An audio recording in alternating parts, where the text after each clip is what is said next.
It'll take a few minutes for everybody to get in. Okay. And we should be live right now. So, Eric, welcome to the show. Thanks for having me. As people come in, we will give them time to get into the thing here. And tonight we will be talking with Eric Wichman. He is a survivalist, a prepper, a when the shit hit the fan kind of guy, and a life. I've known him for how long have we known each other? We're that old. Right? It seems so long, man. It seems so long. Probably 25 years. All right. Let's give it about 2-3 minutes. I think it's doing that countdown thing too. Let's see here. All right. Is it? Yeah, it maybe. I haven't looked at it. I've got to. As soon as I do this, it eats up all the bandwidth again. I don't know why it keeps wanting to do that. But so click the channel here. All right, I love how whenever you start something live and you get, the people are still trying to get set up. That's just the way life is. Oh, my camera's not on. I guess I can turn my camera on too. I'll leave my camera off for a second just so I get that going. Mute it. All right. So here we go. And gotcha. All right, Eric, if you could, hey CL, how you doing, girl? If you could just say kind of who you are, what you do, how you come to be in this arena as far as a survivalist and outdoors and off-grid stuff and all that good stuff. So just give an indicator of who you are and what you do. Well, I've been doing survival since I was a kid. My dad was Green Beret, Special Forces, Airborne. He made 43 parachute jumps, and he taught me everything I know about survival, and I went from there and added on top of that. I've got 4+ decades of experience doing it. I was hunting before I could even hold a weapon. I was in the woods. They carried my little baby carrier around in the truck, and I spent a lot of time in hunting camps and hunting, and my dad always a stickler about getting it right and basically teaching me from a very young age this survival, real hardcore survival techniques that he was taught in the Special Forces. And he was a hard ass about it. And he tested me on my knowledge. And that was my childhood. That was my childhood and teenage years. And growing up, as I got older and older, he would teach more and hand-to-hand combat, martial arts. That's how I got into martial arts. I spent years in martial arts. Went from that into selling knives and swords and martial arts supplies and personal protection products. And that's where I met. That's where I met you, Mike. I'm pretty sure. Oh, that's right. That's right. That was back in the World of Weapons days. Yep, that was back in those days. I remember. I have very fond memories of all of that. And went from there, and basically every business that I've owned multiple 4 or 5 businesses since then. Every business that I've owned has to do with outdoor gear and that kind of stuff, and sports and survival and all of that. So that's what I've been doing. What current business are you working on? What's your current thing that you're working on? Now I have Zombie Box, which is a survival gear subscription box, which is currently on pause because I'm getting ready to go on sabbatical because of this pandemic. I just need to take a break. And so that's what I'm going to do. Cool. Okay. What's going on with the pandemic that is something or an arena that you think survival skills would be necessary? Because someone might be confused as to why survival skills would be necessary during a pandemic when we're told to hunker down and stay at home. So where do you think that will fall in, or are we going that direction? Well, I'm hoping, first off, I'm hoping it doesn't get there. I'm hoping it never gets there, but we are in a real world shit hit the fan survival scenario with a pandemic that's going on right now. This is a global pandemic. This is not some fake paranoid prepper, doomsday prepper thing. Said that with the shelter in place orders happening, with the government and governors coming out and activating the National Guard, and which is a humanitarian presence right now. But how could it get to a survival scenario where you need to make a decision whether you're going to bug in or bug out? Well, the society could basically collapse. The economy is already on life support. Okay. Right now, the Fed is talking about pumping $1 trillion a day into the big banks to keep them afloat. Our national debt right now is $23.5 billion or trillion dollars, $23.5 trillion. And we're printing $1 trillion a day to give to the banks. That's okay. amazing. Now it is. Now, I don't want to scare anybody, but an economic collapse could happen. That could break the supply chain. And when I'm talking about supply chain, it's the JIT, just-in-time inventory control systems for food supply. These systems are not designed to feed people. Okay. A lot of people think the food system and the food supply is designed to feed people. It's not. It's designed to make a profit. Okay. It's designed to make a profit for companies. It's designed to cut back on waste.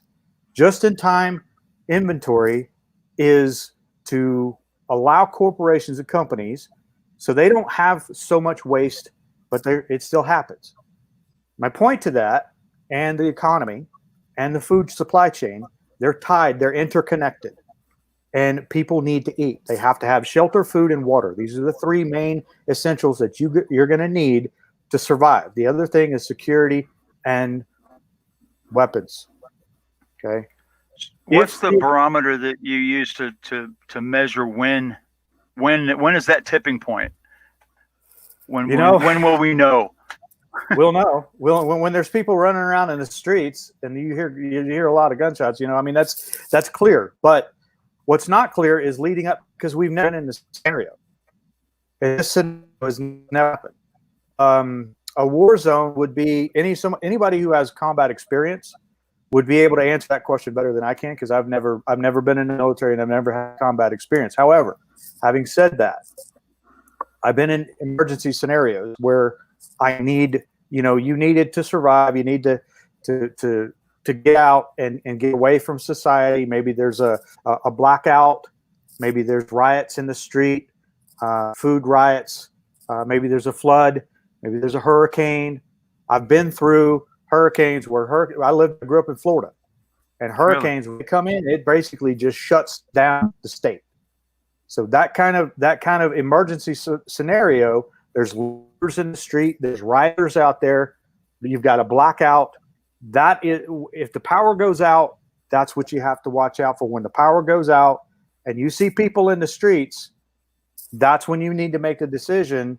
You need to be ready ahead of time, but you need to make the decision whether you're going to bug in or bug out. Okay.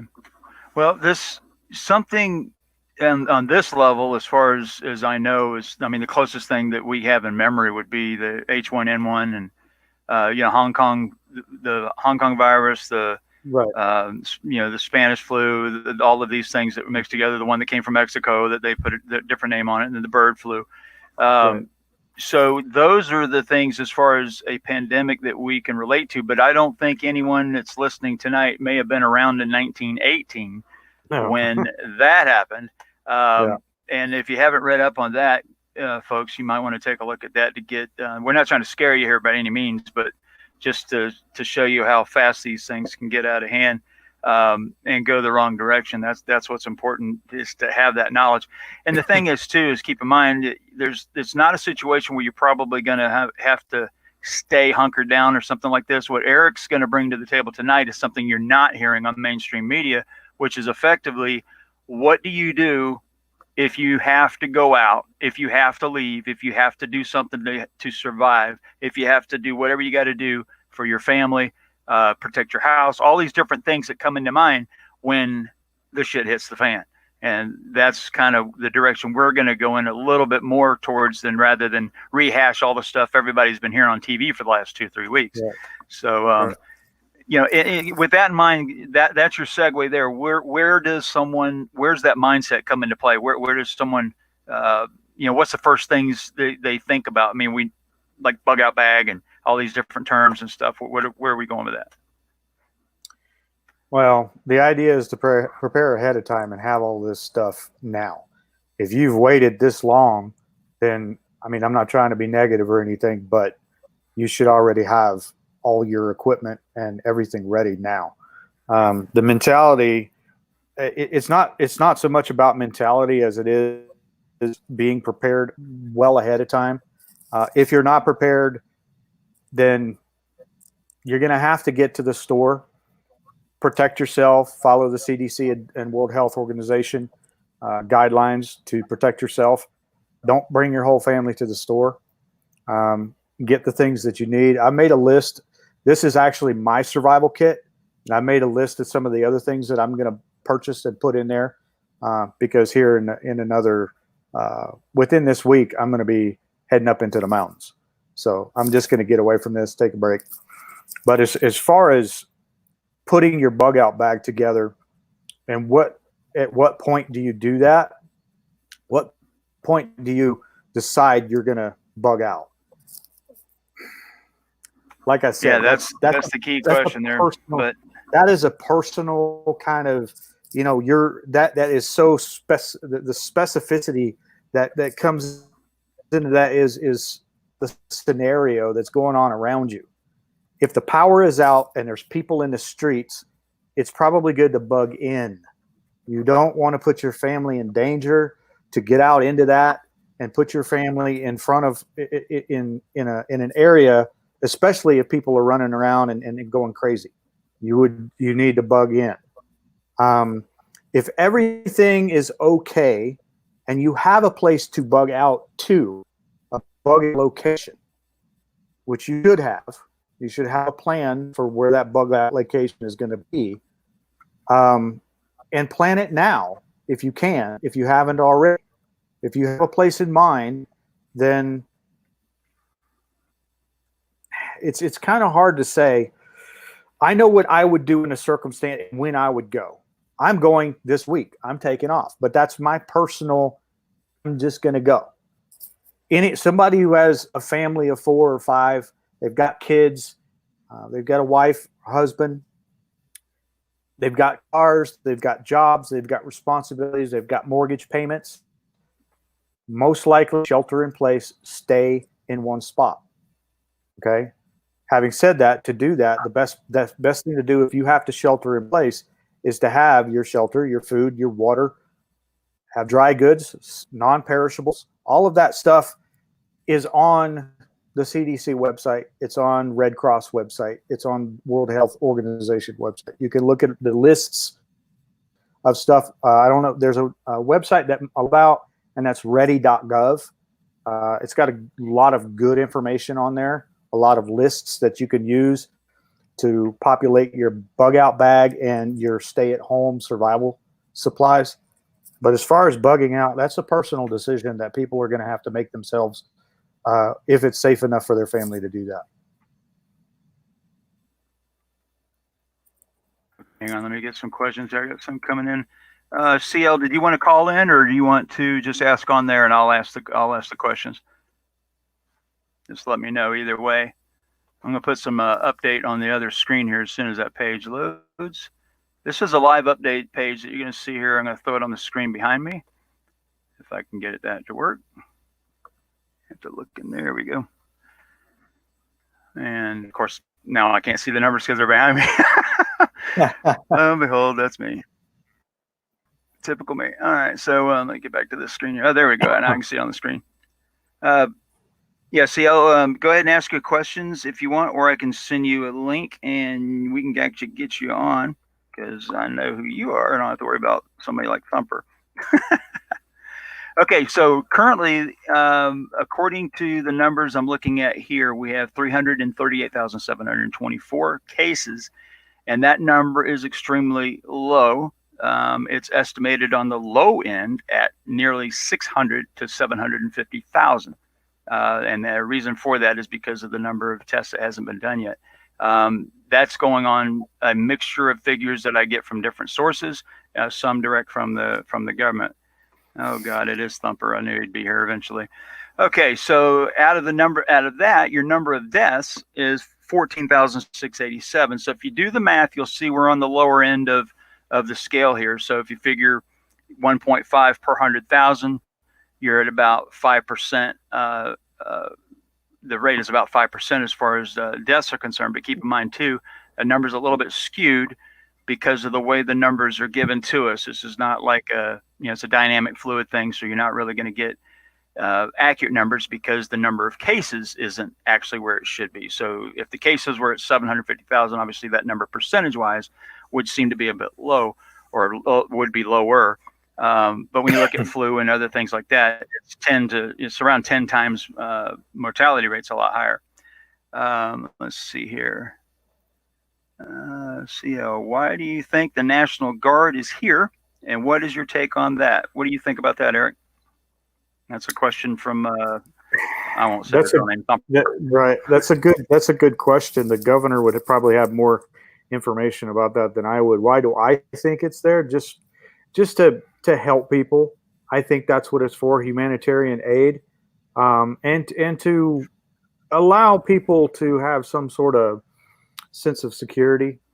If they see the National Guard out there, I know, I feel a little bit safer when I see my soldiers out there, my people.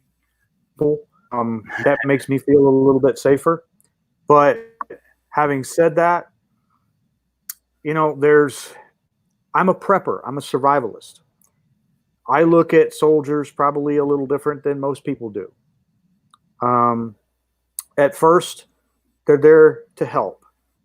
But if the governor issues martial law, they instate martial law, or someone does not, you see where I'm going with this. If someone does not think the law applies to them, and the shelter-in-place orders and the curfews that are going to be in effect, that are already in effect in New Jersey, California, and other places, then just so everybody knows, Eric is in South Dakota, right, Eric?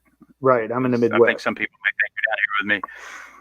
Yeah, no, I'm in the Midwest, kind of in the middle of nowhere. Me too, right. My point to that about the National Guard is it's a two-edged sword. It's a double-edged sword, and it's got its pluses and its minuses. And if people are out there and they're not following the shelter-in-place orders and they're breaking curfew, the curfew is there specifically to protect the public. It's there to protect. It's there to keep people, and the shelter-in-place orders are there specifically to stop the spread of this virus. People are not taking this virus seriously, and they should. This is a global pandemic. Okay, I'm not saying that to scare people. I'm saying that that's a fact. That is an absolute fact. This is a real world shit hit the fan scenario that we're going to have to survive through. They're talking about it lasting until July or August. All right. And the National Guard is there for humanitarian aid right now. But I have a feeling if shit really does get bad, then they're going to be issued orders to do what they need to do to keep the quarantine and keep people in a shelter-in-place position where people are in their homes. Now, I don't know. The governors are going to have to come out, and Congress is going to have to probably pass an act. And I don't want to get into politics. I'm just stating facts here that Congress is probably going to have to work together to figure out some way to cover people's mortgages and issue some sort of act or temporary order or something that will allow people to live at home for 2 or 3 or 4 months until this is over. Okay? Because if that shelter-in-place order stays in place for the next 2 to 3 months, which it's a good idea for that to be in play, then we're going to have something that's going to stop evictions. It's going to stop the banks from evicting people and foreclosing on people's homes and stuff like this. I don't want to get into all that detail, but this is part of the decision-making process, whether or not you're going to bug out, whether or not you're going to. I've got a question from CL here. It's kind of a mixed question here, but we've got, what if you're in the mountains, like you and I and she is at the moment? What if you are in the mountains and all power is out, but you have a generator? Should you use it, or will it invite bad people knowing you are there? That's a good question. Thanks for that question. That is a really good question. Let's say you're in the mountains and you have a generator, and whether it's gas powered or diesel, doesn't matter. It makes a lot of noise. It's going to attract attention.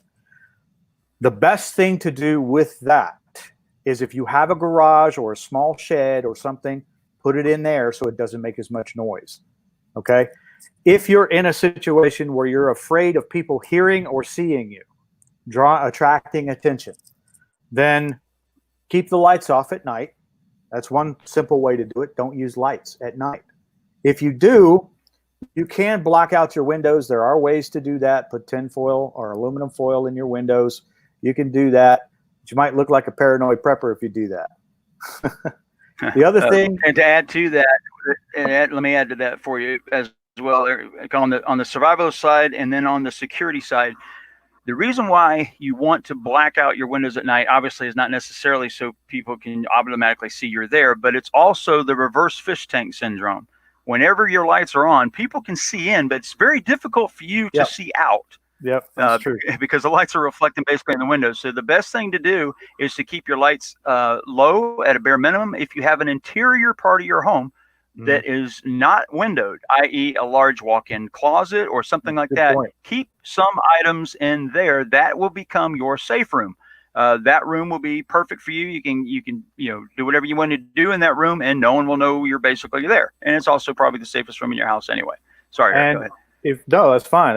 You bring up a really good point, and that is keep the lights off at night for security reasons. If you've got a basement, that's great. If you've got a garage, in your garage, I don't know of too many garages that have any windows. There's some garages that have like the 3 windows across the thing. You can block those out fairly easily. But it's best to stay away from the windows. I'm just saying, do what Mike says when it comes to that. Find an interior room that has no windows and close the door and be in that room. As far as the generator goes, if you're worried about the sound, is what I'm assuming, put it in a garage, put it in a shed. You can do what's called, you can put a box over the top of it. You can make a box out of plywood and wood and 2x4s and insulate it with just regular insulation.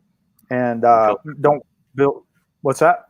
Yeah, so you'll want to filter the exhaust maybe outside or whatever. So you right, I was getting to that. You don't want to burn any kind of combustible anything. This includes diesel fuel, gas, or have a fire inside an enclosed space. You don't want to be in there with the generator, is what I'm saying. So run the exhaust outside, and that way it's not pumping carbon monoxide and carbon dioxide into that enclosed space. I wanted to go further with that too. If you do run it in your garage, because that seems to be, I think, where CL is going with that. Yes, you can keep and just like Jeff answered, Jeff is exactly correct. Jeff does HVAC, so he's going to know even more than I'm going to know. But when I've ran, hey Fawn, how you doing, girl? Whenever I've ran generators, either like right now at this very moment, I'm actually in a travel trailer on a farm, chilling out here in the middle of the Cern Valley.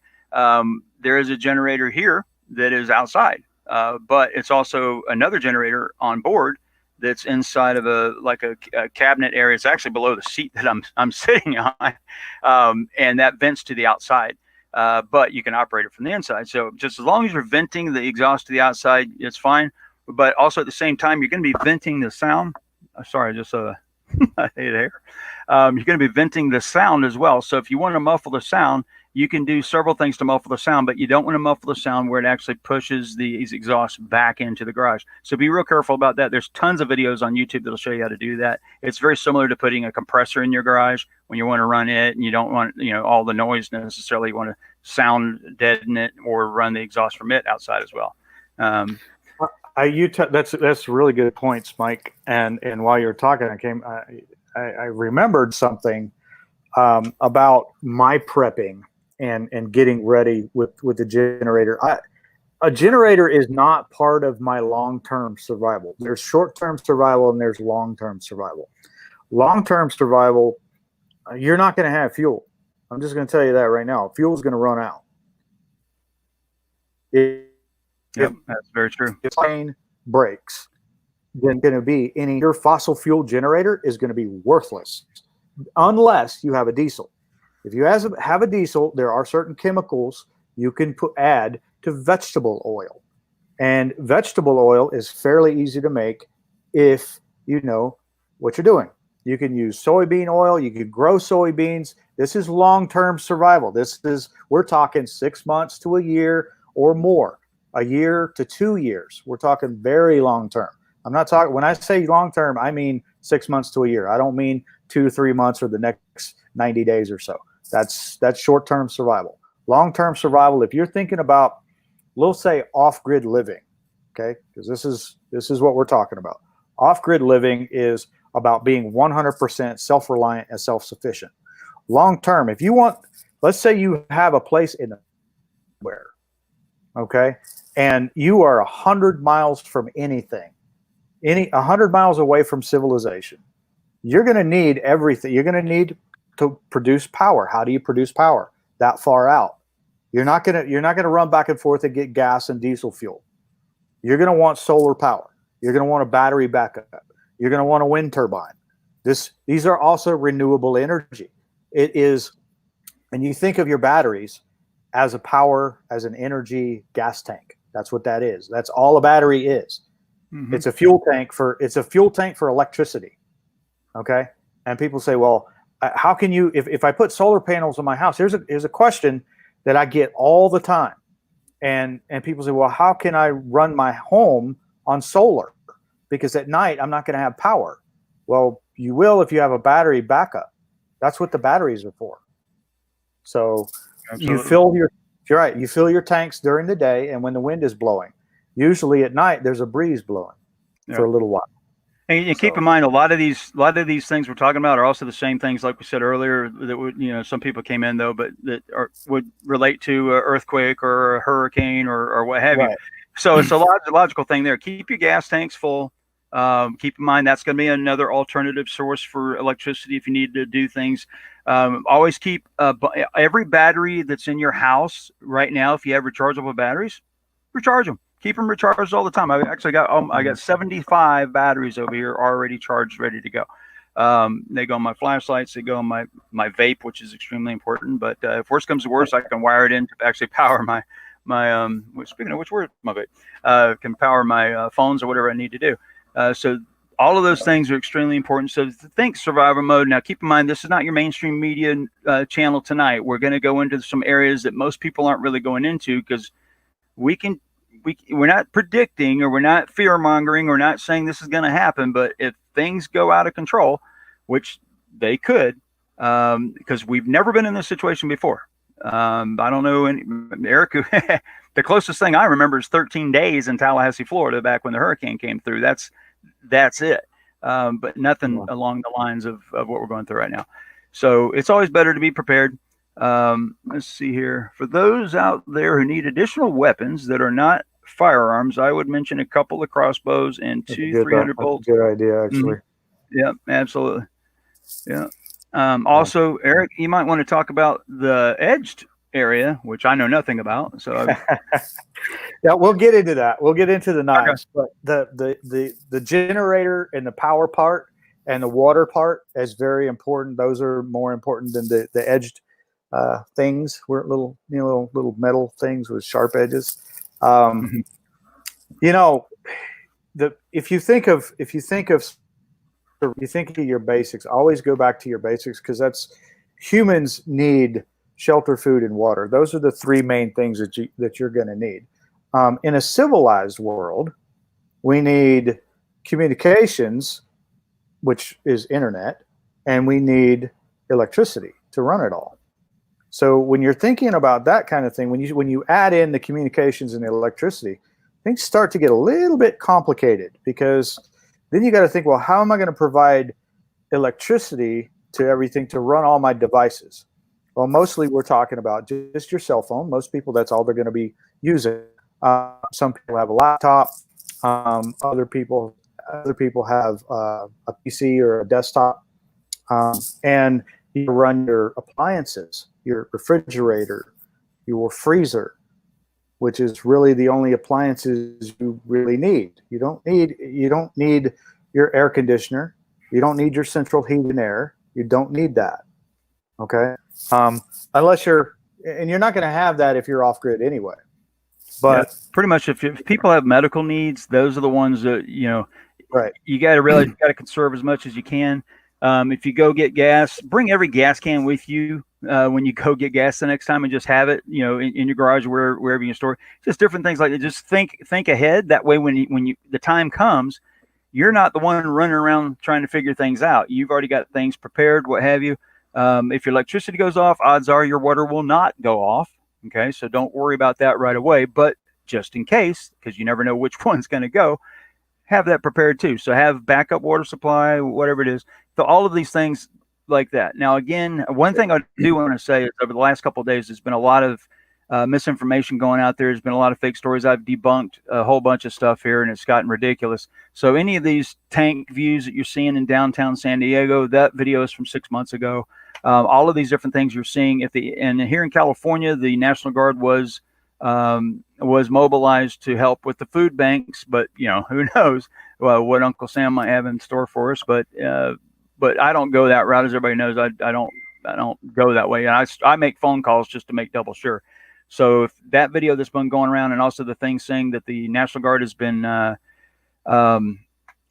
mobilized and they're going out this weekend and all these different things, that never happened. So obviously whoever said that is not someone who actually is in the National Guard or who actually got those orders, unless it was to mobilize for local areas or to go to some of the FEMA areas. And I know you're going to think FEMA camps, but go to the FEMA areas to get that stuff flowing, because they actually work as a backup for workers there. Let's see here. All right, go ahead, Eric. Sorry. I wanted to mention something real quick. You gave me an idea. Sure. It's something. Cool. It was part of my my off-grid system that I built and designed. For water storage. You've got different ways you can store water. You can store water in these plastic containers. You've got big water storage tanks. You can buy them for a couple $100. You can get a plastic bag. There's a plastic bag that will fit in your tub. That that way you don't have to fill. You can fill up your tub, by the way, with water, and you don't need a plastic bag to go in there if your tub is clean. If your tub is clean, you're going to boil the water anyway. It sounds kind of gross to do that, but it's water. Okay. Another way you can store water is and it's cheap and it stores a lot of water. Go to Walmart and buy yourself one of those little above ground swimming pools. This was in a design for an aquaponics system that I designed. Okay, and aquaponics, we can talk about that later. Remind me later. I'll make a note of that, Mike, and we can talk about aquaponics, because this is more about long-term survival. Basically what it is, you can take that swimming pool and fill it with water, and you have enough water to last as long as you need. And the rain, it's a rainwater catchment system as well. Okay, there's like probably 10,000 gallons of water sitting there. And it doesn't cost much, a couple $100.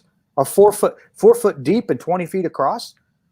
That's a lot of water. I don't think you'll ever need water after that. That'll last you a year, Right. So yeah, it's a real way to store water. It's a real cheap way to store water. You see these water containers. I wanted to say that because a lot of people work on a budget. Okay. They don't have a lot of money to spend on this stuff.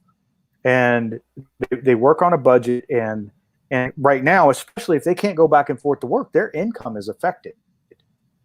Okay, so they need a way to provide the shelter, water, and food and electricity to their family by spending as little money as possible. And if you think outside the box, there's a lot of products that are out there that have multiple uses that you can use, like a swimming pool. You don't think about that water storage. You think about, you type in water storage tank or something like that, which is going to be expensive. They are a lot more expensive. That open water pool may not seem like a great idea. You know, bugs and stuff fall in there, but who cares? Who cares? It's water. Right? Also, I just put up a graphic too. Exactly. These 270, 75 gallon tanks, you'll see them around all the time. Actually, here in Southern California, you'll see them for free. They just want people to come get them. And they may have had olive oil in them before or whatever. You just get that, rinse it out, boom. You've got 270 gallons ready to go, and they'll store in that for years. You want to, obviously prep the water a little bit. But those things like that are good to have anyway. They're also good to have just if you just want an extra source of a lot of water all of a sudden. But that works pretty good. So those things you see on the screen, those are $55 right there, or you can get them for free most of the time. Really good. And if you're tall, right? Maybe 3.5 feet, 4 feet. So I saw someone make a shower out of 2 of those. They put 2. Oh yeah.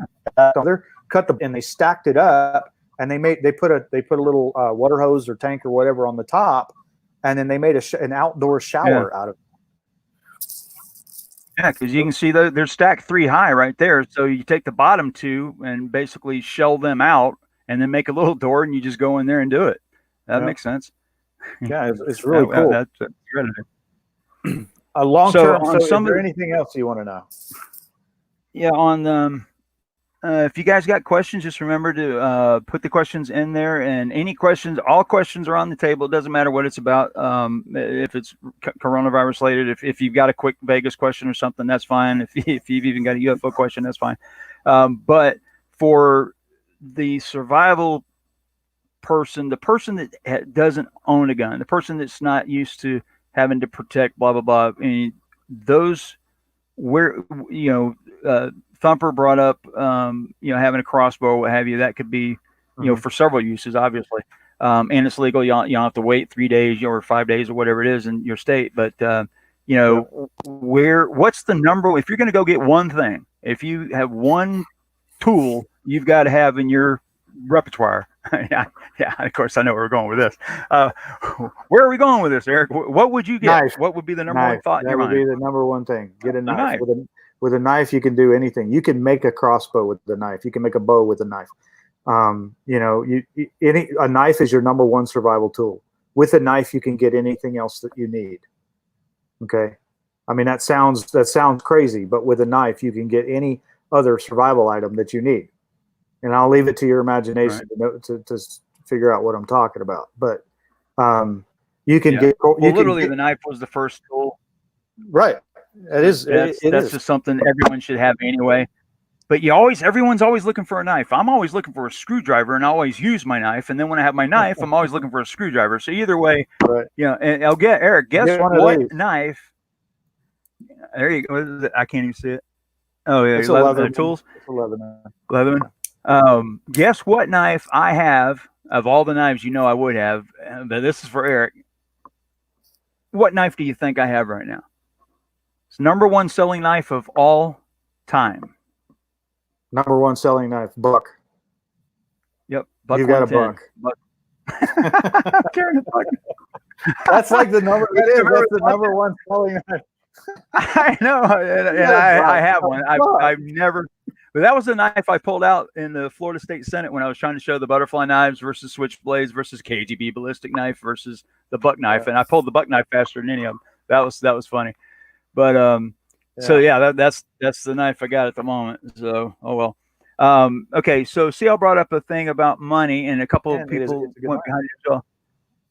It is a great knife, and Chuck Buck, back when he was around, I got to meet him and had a good time with him. They built that wooden log cabin inside the SHOT Show that time. That was pretty cool. Keeping money in the bank. Keep money in the bank, or pretty much, you should always have a cash on hand, but what do you think? Yeah. I would not have I wouldn't, I mean, honestly, I wouldn't have money in the bank. I'm literally going to be getting my money out. I mean, don't keep your money in the bank. I'm not saying that to scare people, but later on down the road, it should be fine. But right now, you need to have cash on hand in case you need to get supplies that you need or get out of a checkpoint. I mean, it sounds weird. It sounds crazy. It sounds paranoid. But if you have to get out of town and you run across a checkpoint, what's going to happen? I mean, you're gonna go through that checkpoint, just drive through. Yeah, what are you $20? Right, here you go. I mean, it sounds crazy. It sounds stupid, but there are bad people out there. They're going to say, "Hey, look, what do you got? What can you give me?" And they may not accept money. No. Here's the normally. Go ahead. Huh? No, go ahead. I was going to say they may not accept money. In my opinion, and I wrote an article about this a long time ago because I realized this. This is one of the things in it. Think of a wartime situation. Okay, cash might have value temporarily, but if the economy collapses with, say, hyperinflation, what causes hyperinflation? Well, when we print money like it's water. We were spending it left and right. We're printing trillions of dollars a day. Oh, wait. Germany, I think, did that. I'm pretty sure, if I remember my history right. Something happened over there. So basically, don't worry, we'll just print more. That'd be a good problem to have. Money, gold, silver are all going to be worthless during an apocalypse. Okay? Right now, we're in the middle of a pandemic. Money, we're starting to get to a point where people are going to be like, okay, do I bug in? Do I bug out? If you bug out and shit gets worse, that money might or might not be worth anything. Okay, there's going to be a point in time, if long term, if this continues a year or so down the road and the economy collapses, hyperinflation, if the economy collapses, that money is going to be worthless. Gold, I'm going to tell you right now, my survival stuff, I don't care how much gold you got. I don't care. I don't care your gold. I don't care about silver. I don't care about cash. You got ammo. You got rice. You got beans. You got food. You got weapons. I'm interested in that. That's what you want to trade. We can do that. You got sleeping bags. You got wool blankets. You got clothes. You got extra clothes. You got some boots. Yeah, that's the kind of stuff that is valuable during an apocalypse, during a pandemic later on down the road. If this pandemic collapses the global economy, which it could, there is a possibility that could happen. But if that happens, then what are you going to do? You're going to have the stuff on hand to trade. That money and that gold and that silver is going to be worthless. Sorry. If you've got gold and silver and you have the ability to get that, it's eventually going to be worth something after that apocalypse is over, after the pandemic is over. But during it, it's not going to be worth anything. So for the most part, obviously, we're looking far down the road here and obviously hoping it doesn't go that direction. But I haven't seen the mainstream media take on these scenarios. And I guess probably because they haven't shifted to that mindset yet. I think Eric and I think a lot alike. When this stuff happens, we kind of get in survival mode and I know he has one, and I know I've got one sitting right over there. My little bug out bag. I've got a bag that has all my tactical gear. It's got some survival stuff in it, and flashlights is obviously something I always have. Subdued lights.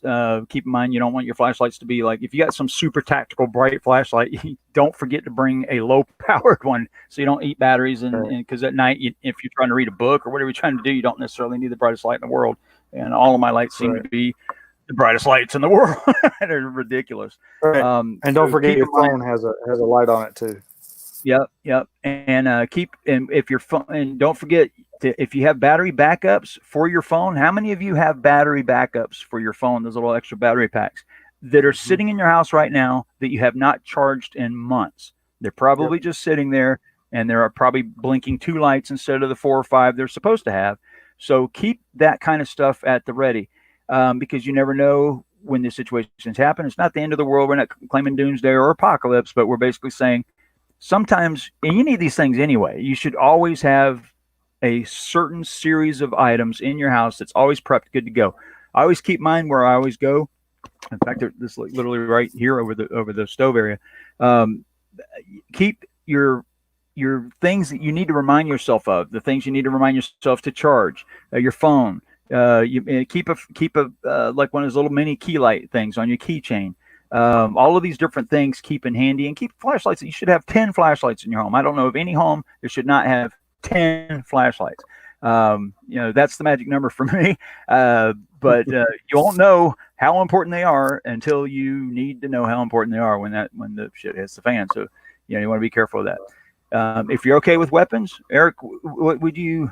I mean, as far as, and now the knife obviously has a multiple tool or whatever, but not going that route. If someone, I know we talked about crossbows earlier. Is there a type or a area or something that you would have, obviously from a survival standpoint or from protecting your home or whatever standpoint? Because I know CL was with that. As far as firearms go, there are three main types you're going to want to have. You're going to want to have a shotgun for home defense. You're going to want to have a rifle for hunting, and you're going to want to have a handgun for wherever you're at for mobile security. You do not want to fire a handgun or a rifle in the house. That's what a shotgun is for. In a survival scenario, if there's a home invasion or something like that, for security reasons, you want a shotgun, and you want with like number 4s or buckshot or something like that. Always be aware of your target and what's beyond your target as well. Guns, proper gun safety. Those a typical house, a stick-built house, a wood house, is sheetrock. It's got sheetrock walls, and one of those pellets or a 9mm, for example, will go all the way through your house and go out into the next house and probably through that house. Okay, a 9mm has got a lot of muzzle velocity, and you do not want to use that inside your house unless you absolutely have to. Clearly, if there's a home invader, I'm not saying not to pull your gun on them. I'm just saying, you want to have the three main types of firearms in your arsenal, if you will. You don't need 1,000 rounds. You don't need all that. You see people talking about they have huge ammo cans full of 500 rounds apiece, right? And you don't need that much ammo unless you go to the range a lot. If you go to the range and you target shoot or something like that, and it's just fun to do that, then that's fine. But in a real survival scenario, you're not going to be shooting up a bunch of ammo. You're going to want to carry that much ammo. Right, exactly. That's the other thing, is you don't want to carry that big box of ammo around unless you've got like an RV or a truck or something you carry and you keep it in there. Yeah. Okay. And then you might drop the ammo somewhere and you might get shot by it. Right. Not that I know you don't want. I remember that. Right. I remember that. Yeah, just Eric was with me when I got shot. The second time I got shot, we were out at where were we? Oh, we were Calico. In the desert. Yeah, we're in the middle of the desert at Calico, and this dune buggy or whatever it was come running up the way there, or the side by side or whatever it was, and me and Eric we were probably drinking a little bit. I was doing my what was it, the fire tornado thing. Yeah, I was spinning, the fire tornado, I take a gas can. Ring. Yeah. I make a ring of fire and I get in the side of the middle of it. And so when I was in the middle of this ring of fire and I'm spinning around with a 5-gallon gas can, letting the gas go, and it makes like a little tornado over my head and blah, blah, blah. And sometimes I catch on fire. Sometimes I don't. But for the most part, it's kind of a safe thing for me. I've done it a few times. But during the middle of this, when this buggy comes running by, kabam! And I'm shot. Yep. And right next to the family jewels, nonetheless. So right. Eric heard it, and I ran over to him and said, "Hey, yeah, you got shot." So these people going by, we thought they shot me, and so we were going to haul ass and go chase them down, but they were way too far down the road. But come to find out, what had happened was the fire on the ground had caught one of the bullets. I think it was a 22. Now I remember the funny part. We're about to go. So one of the bullets lodged in my leg, and I went over to Eric, and I was trying to prove to him that I'd been shot. So I whipped my pants down and said, "There it is." Yeah, that was a crazy night. That's hilarious. Well, that So same night, dug the bullet out. And yeah. another bullet went off in the fire. Yep. Not just that one. There was another one that same night, and it was in the fire pit. We decided to make a fire in the fire pit, and the bullet went off. You know, so this is to show people, hey, don't use a fire pit. Don't use that fire pit that's there. Yeah, be careful with that anytime you're anywhere. So, also don't want to start any fires anyway. As far as you said, you're going up into the mountains tomorrow to do your thing. What are you taking with you? Are you a travel light kind of guy? Or are you pull 50 bags out? What kind of stuff are you taking? I learned my lesson about being over prepared. I like using that word, over prepared, because when you get out there and you carry everything, including the kitchen sink, it's going to slow you down. And I don't like to be slowed down. So I've got a list of items that I have in my bag and some things that I'm going to get tomorrow. I'm not leaving tomorrow, but I am leaving this coming week. And I'm just going to go down the list really fast. And if there's anything, if you got any questions, hold your questions till I'm done reading the list. I can go into certain items if you want to. And hold your questions till I'm done with the list. Just a quick rundown. What you got? Yeah. So the backpack is basically an Analyst pack. It's a tactical combat pack. Clearly, a knife, a multi-tool, an axe, a machete. The machete is lashed to the side of the pack, so I could grab it quickly without removing the pack. It's just right by my shoulder. I can just reach back and grab it, and it's right there. Okay, this is in case any zombies come at me. I'm ready. So you got to be ready for everything and got to watch out for those zombies. The zombies, by the way, are the unprepared. I just want to say that. Okay. You got your machete, fire starter, paracord, LED flashlight, and a headlight. Both. You want to have an LED flashlight and a headlight. Backup battery with lithium ion with a mini USB charger that plugs into a portable solar panel. That is also in my pack. A crossbow pistol. And this isn't because somebody mentioned it. It's because this is quiet to hunt with. It is very quiet. And in areas in a survival situation, if you can't fire your weapon, then it's good to have a crossbow pistol so you can take out small game. We're talking rabbits and squirrels, stuff like that. Fishing rod and reel that breaks down and fits in the pack. Fishing tackle, clearly a tent. I do not have a tent. Okay. This is something, I have a tarp. I don't need a tent. I have a foam pad that goes on the ground. I have a hammock in case I need to get up off the ground. And I have insulative sleeping bag for my sleep system. I'm not going to sleep on the ground unless I absolutely have to. Clearly, a wool blanket is something that you're going to need. You can, even when it's wet, it will still keep you warm. Sleeping pad, insulated sleeping pad. I want to mention something about this. You can get those ones that you can inflate, or the self-inflating kind that already has foam in it. Both are good. If you're going to have the ones that inflate, you're going to want something to put underneath it to keep it from being punctured by any rocks or sticks or something that you missed. A canteen, clearly you want to have, when I say canteen, I use a stainless steel water bottle with a wide mouth on it. Thin-walled, or when I say not thin-walled, but single-walled. Don't get the insulated. There's no reason to have an insulated water bottle when you have. I want to mention that as well because it's really, there's no reason. I mean, if you have to keep insulation is to keep it cool or warm. There's no reason for that because all you're going to be doing is carrying water in it. That's it. You're not going to be carrying soups or anything like that. The soup is you're going to put in a pot. So a stainless steel water bottle or a titanium if you can afford it. Stainless steel or titanium pot or a pan. Okay. I would prefer, in my system, I have a stainless steel water bottle and I have a stainless steel pot. The water bottle goes in the pot, and then that pot goes inside my little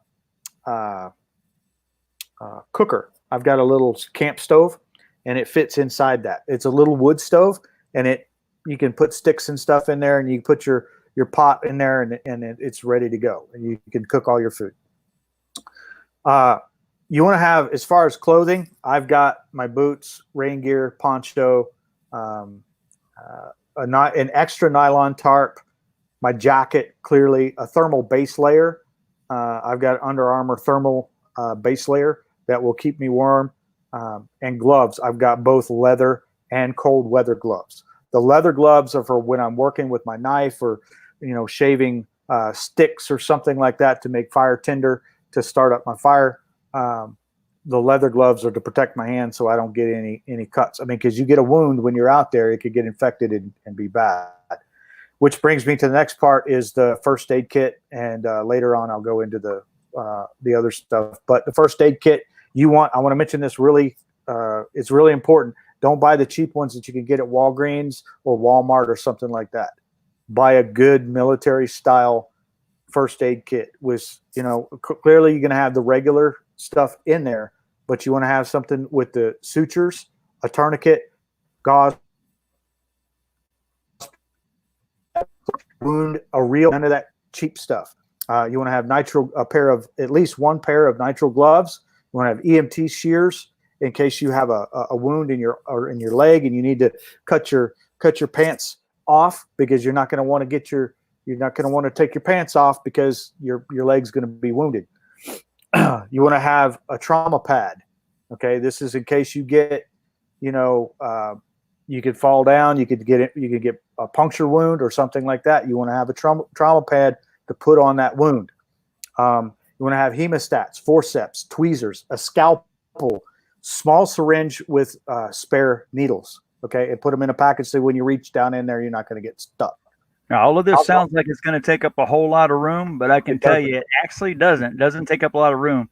Another thing, Carrie, bring some super glue with you. That actually is an emergency suture. That's what it was invented for.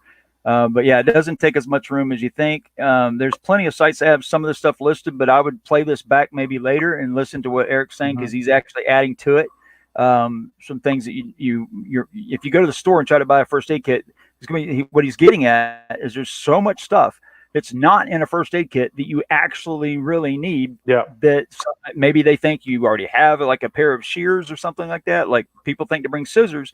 The scissors aren't going to do it. You need actual, like a pair of actual like shears that'll cut through your jeans or whatever it is you got to cut through rope, whatever, maybe your belt, maybe all kinds of different things you might need to cut through. So there's all kinds of little stuff to have in there, and it doesn't cost much. Trip to Harbor Freight can get some of that stuff.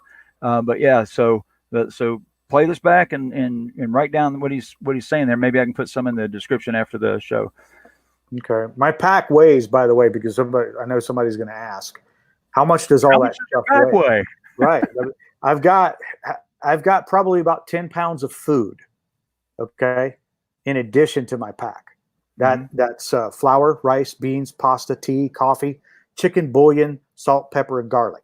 That's all I have for my food stuff. There was a lot of other stuff on the first aid kit, but it's all small stuff. Like Mike said, he's absolutely right. That first aid kit's maybe this big. Okay, it's really not that big. It weighs about a pound. Okay, so it's not really that big. As far as my health and nutrition, here's one thing I want to mention about this. I'm not carrying a whole lot of food. 10 pounds sounds like a lot, but it's not, because when you figure what I'm actually carrying, it's all stuff that I have to cook. It's stuff that's going to last me a long time, and it's mostly carbs. So I'm going to need to be able to supplement my diet out there and survive with multivitamins, because I'm going to be hunting for my protein. Okay. So that's going to be meat. I'm going to have to hunt for the meat for the protein. So I'm going to have to supplement my diet, and part of that is multivitamins, vitamin C, and fish oil capsules. Okay, that's something that's up on you. Yeah, right. This is, and it's really light. It's not a lot. It's really not a lot of weight at all. Now, what about for the urban survivalists? We've got these girls in here that I think they're thinking about Nature Valley granola bars, and They gotta have room for the lipstick and the makeup. You gotta have that. Right. You gotta look good when you're out, and about trying to survive.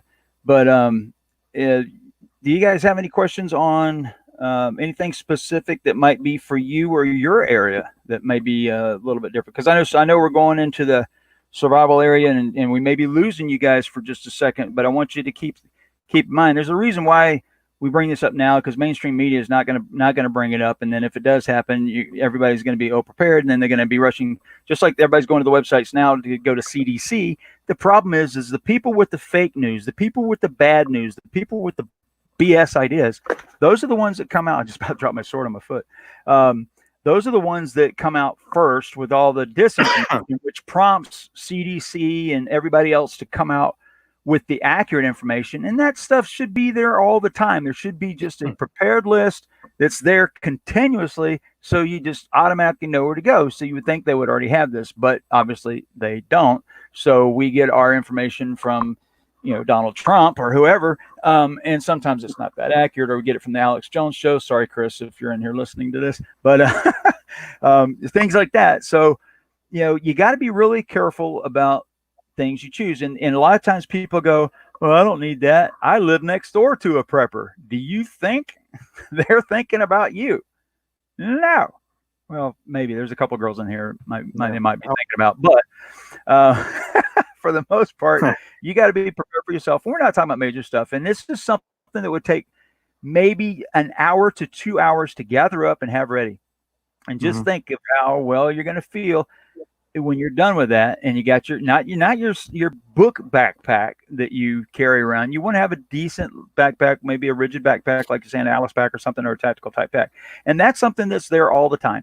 That could be your bug out thing for when the boyfriend or the girlfriend comes over and you need to get away for the night. You could use it for that if ever necessary. So there's always extra uses for it. But for the most part, have something ready. And I cannot emphasize that enough, because there's so many times that people get caught, and we see it every time there's a story, some big event happens, and there's those people that were caught, and we see all kinds of rescue efforts and all kinds of weird things that are going on to help that person, because they didn't take 2 hours out of their day to get some things ready.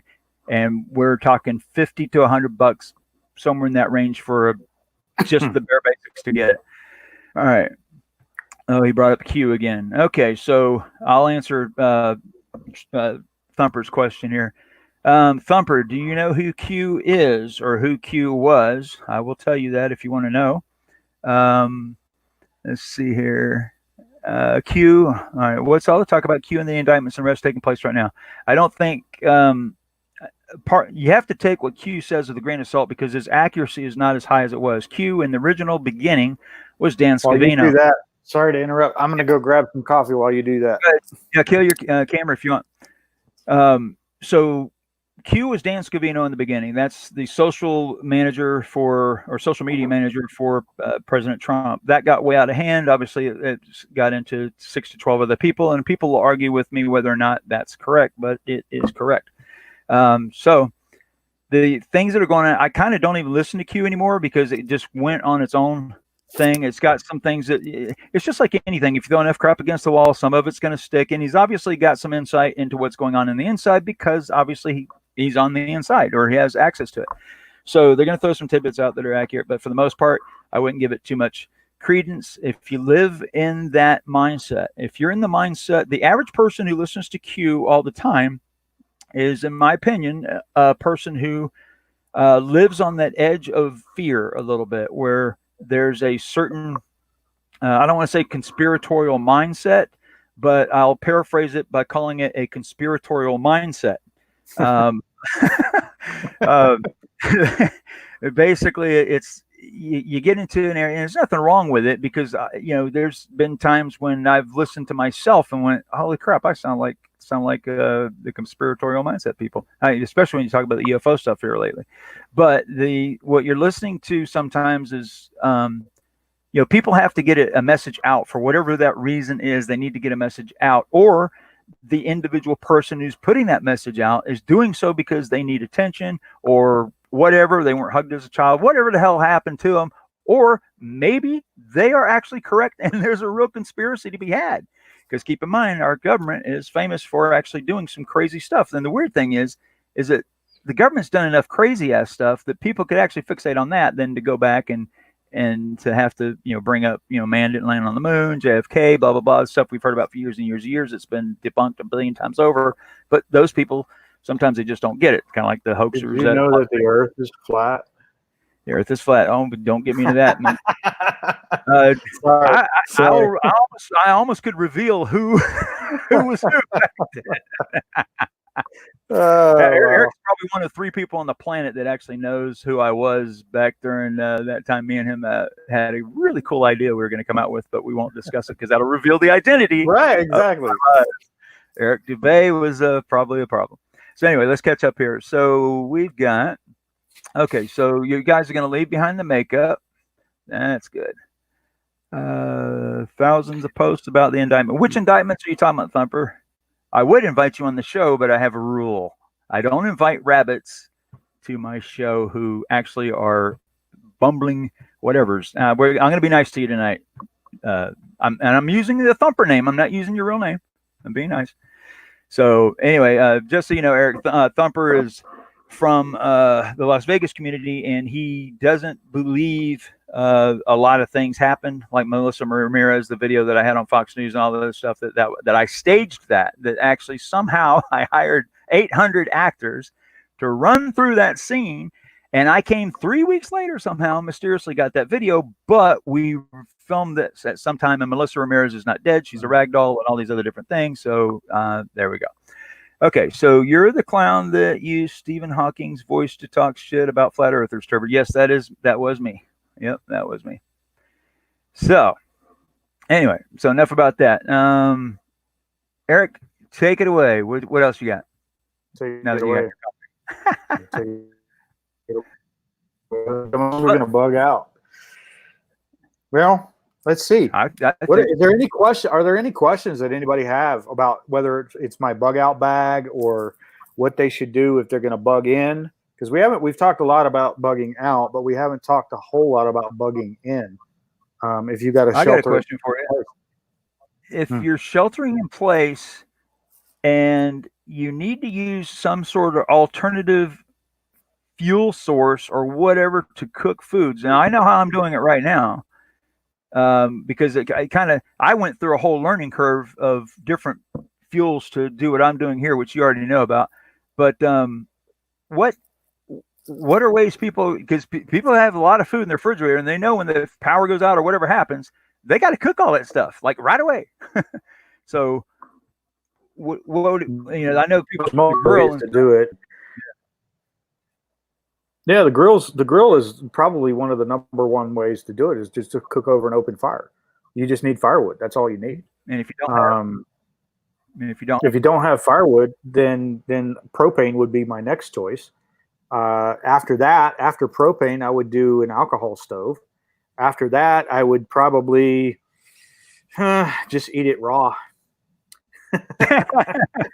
So if you look around your bathroom, you probably have a big or one of those little, the bottles of rubbing alcohol, isopropyl. You probably have that. So anything over 50% will burn. If it's 70% is okay, but 91%, 92% is where you want to be. That makes an excellent fuel source. You could take a can of White Rain hairspray and spray it into a bottle, and you can do that if you want to, but no, don't do that. That would cause an issue.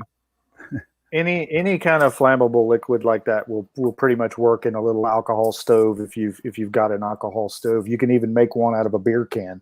It's pretty simple to make. I'm not going to go into detail about that because there's YouTube videos all over the place that teach people how to do that, and it's a pretty simple build. Cooking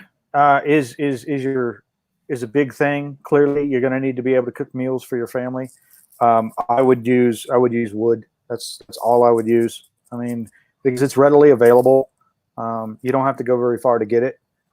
It's right there. You can cut it down if you've got a chainsaw or an axe.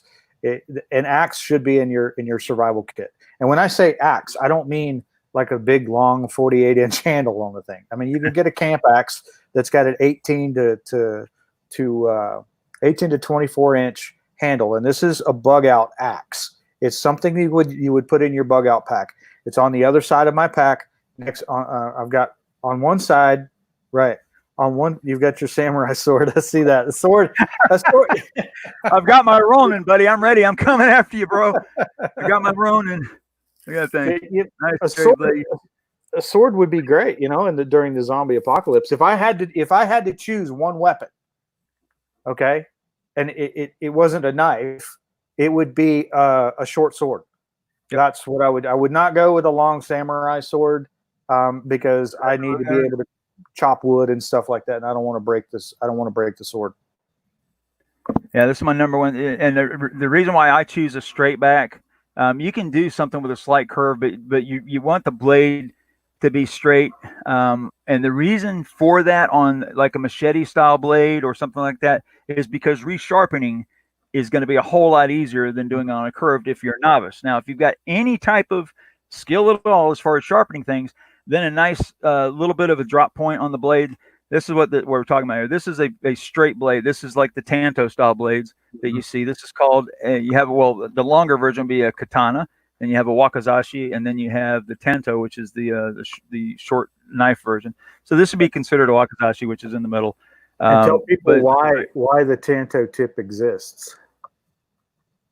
Why the what? What is the purpose of the tip of the Tanto style blade? This style of blade, if you remember our demonstrations at gun shows, Eric did a few of those with me. We would take this blade here and stab it right through ammo cans or basically any kind of metal you want. So if you need to open something, this is the style blade that's going to do it. And the Tanto style blade is made for penetrating, for straight thrusts into whatever object you're going to cut. That's what it's there for, and it's the perfect blade shape for that. So that's kind of if you're grabbing one blade to go out into wherever you're going to go, make sure your tip at least has that. It doesn't have to be that pronounced. Like this is what got a plus 90, so it's 120 degree turn right here. So what you're looking at is something for penetration, what have you. Back on this side, this is where you're going to be chopping with, is about 4 inches down the blade. Precision chops down here. Precision chops down here, but right here is where you're going to be doing most of your cutting, and that's where most of your flex on the back of the blade is going to be from too when you're actually using it. So that's kind of what you're looking for. Don't get that $1.99 machete at Harbor Freight or wherever. Spend $10, get something along those lines, what have you, because if you ever find yourself chopping, you're going to be glad you spent the extra $6. So right. The other thing, I want to mention this: if you've got some basic hand tools, namely or a power tool, namely a grinder with a cutting wheel.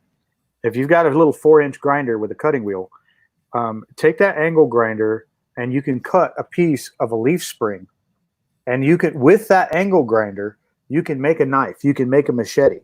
It's really easy to make. It's just, if you think about what a knife is, just think about the basics. Okay, think back 10,000 years ago, 100,000 years ago. You got people running around out there. They found all it is a sharp object with a handle, so you don't cut your hand. That's all it is. That's what a knife is. It's a piece of metal with a handle on it. All right. And when you think of a knife like that, or you think of any kind of cutting edge tool like that, then you're like, okay, a knife is really a simple item. It really is a simple item. So a leaf spring and an angle grinder, you can make a knife. It's really that simple. You cut the leaf spring, you can make the knife about this long. You cut and you can grind it down and sharpen it, and then you take it just to a rough edge, and then you can use a stone, like a river stone, to really get an edge on there. If you really want, if you absolutely had to, if you had let's say you had to bug out right now and you could not grab anything. Okay, you got people coming in your door, you're going out your back. You're going out the back door, you have to, all your bug out bag is left. You have to leave it, you have to leave everything there. What do you do now? Well, first off, if you can find a piece of metal, any kind of piece of metal of all that is, steel, okay, that is about this long, about a foot to 18 inches, 24 inches long, you can sharpen that and fashion a knife out of it with concrete. Literally, it's going to take you a while. It'll take you a while, but you can still do it. You just Yep. sharpen that. You just grind that edge down. Just grind that Right. edge down. You could do it in the woods even. Fawn Spy asked you a question there. It's on your screen. Can you eat king snakes and copperheads? They come through here. She just revealed where she lives. So, what do you say to Snakes that? are edible. Snakes are edible. Absolutely. I personally would not eat a snake because unless I absolutely had to. If I was in a survival situation in the desert, yeah, sure, I would eat a snake. Could chop the head off. Don't eat the head. That's where the venom is. It's not poison, by the way. It's venom. Yeah, and you want to cut down back behind the head about 2-3 inches and get past any possible glandular areas. So go a good 2-3 inches at least past the ear fold or that area that we know as your copperheads. You can tell if a snake generally is venomous by the shape of the head. Obviously, if it looks like an arrowhead or that, it's generally not 100% of the time. Once that specifically does not have that kind of a black mamba doesn't. Black mamba doesn't. A coral snake. Black mambas are in Africa, but a coral snake here, like in Florida and other places in the South, have these, and they have a round head, and they're very venomous, and their toxin is a neurotoxin. It's not a hemorrhagic. What's the word? I know what you mean. You know what I'm trying to say, but it's hemisphere now. It's a hemotoxin. There's hemotoxin and there's neurotoxin. So just be very cognizant of the snakes that are in your area, which I'm sure, Fawn, you already know. You know which ones are good or which ones are bad, and also, the other thing too is to make certain that the people that are with you know what is good and bad. Not only snakes, but actually spiders are going to be more scary than snakes, especially if you're sleeping out in the woods. That's going to be the primary thing that's going to get you. I've been bitten by spiders. I just got bit by one the other day, and 1,100 bees or whatever. But so be careful in that regard, because those are the things that are going to get you. It's not the big scary snakes that are going to get you generally, but sleeping on the ground. I have a thing about spiders. I'm sorry to interrupt, but you reminded me of a funny story. When Donald and I, Donald's my brother. For those of you who don't know, Donald is my brother. My brother and I used to camp a lot when we were growing up, all the time. We were out hiking one night. Okay, we were night hiking for some reason. I don't remember why we were hiking at night, but we were hiking at night. And if you've ever been to Florida, have these spiders. They have spiders, and I got a thing about bugs and spiders. I don't particularly like them, and they don't really like me. And I'm sitting there. We're wandering through the woods. We're not even on a trail because we don't do that. We don't apparently like to be on a trail in the middle of the freaking night and walking around the woods. And literally, I walked right through this web. This web went right over my face and just wrapped around my face. And the wolf spider webs, you know what I'm talking about. Oh yeah, huge. Those wolf spiders, oh my God, they're huge. They're massive. They're bigger than you wolves. Want to see somebody do a spider dance. Yeah. It was, I was slapping myself. I threw that backpack off. I threw my backpack off. I lost my knife. It went flying down into the palmetto somewhere. I'm slapping myself silly, running around, and my brother's sitting there just kind of looking at me going, what are you doing, man? What are you doing? You're supposed to be an outdoorsman. And he's just staring at me, and I'm slapping myself silly. And finally, after everything was done, I'm like, okay, I got the spider. I picked up my hat, put my hat back on, I put my backpack back on. I found my knife.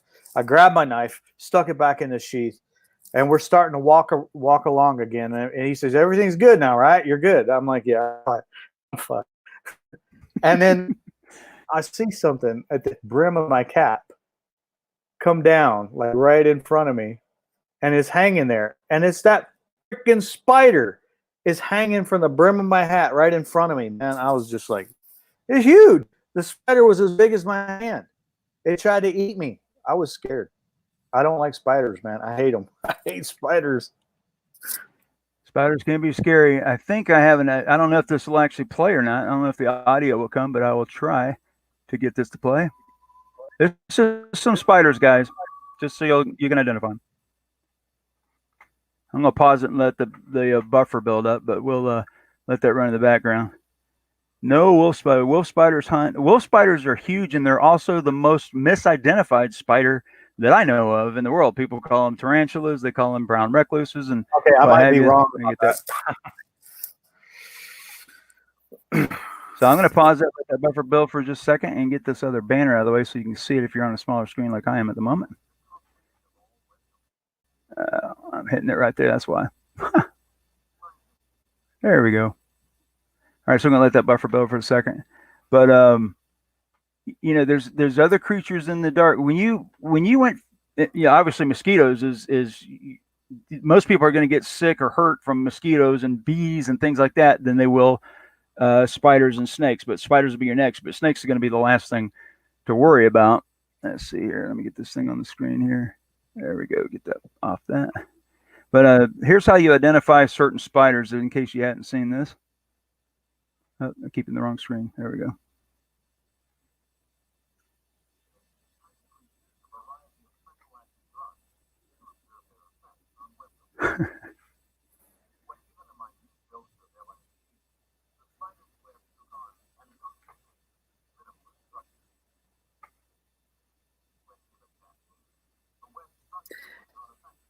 I don't particularly like spiders. I don't know if I mentioned that.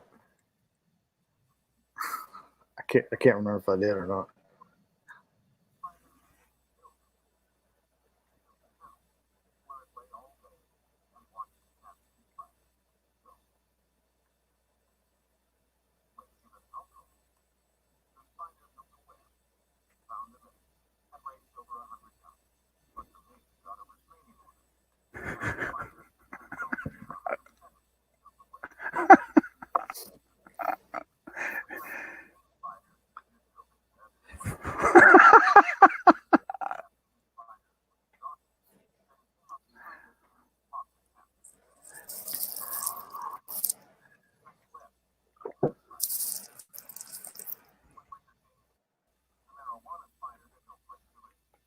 What's going on with his mouth?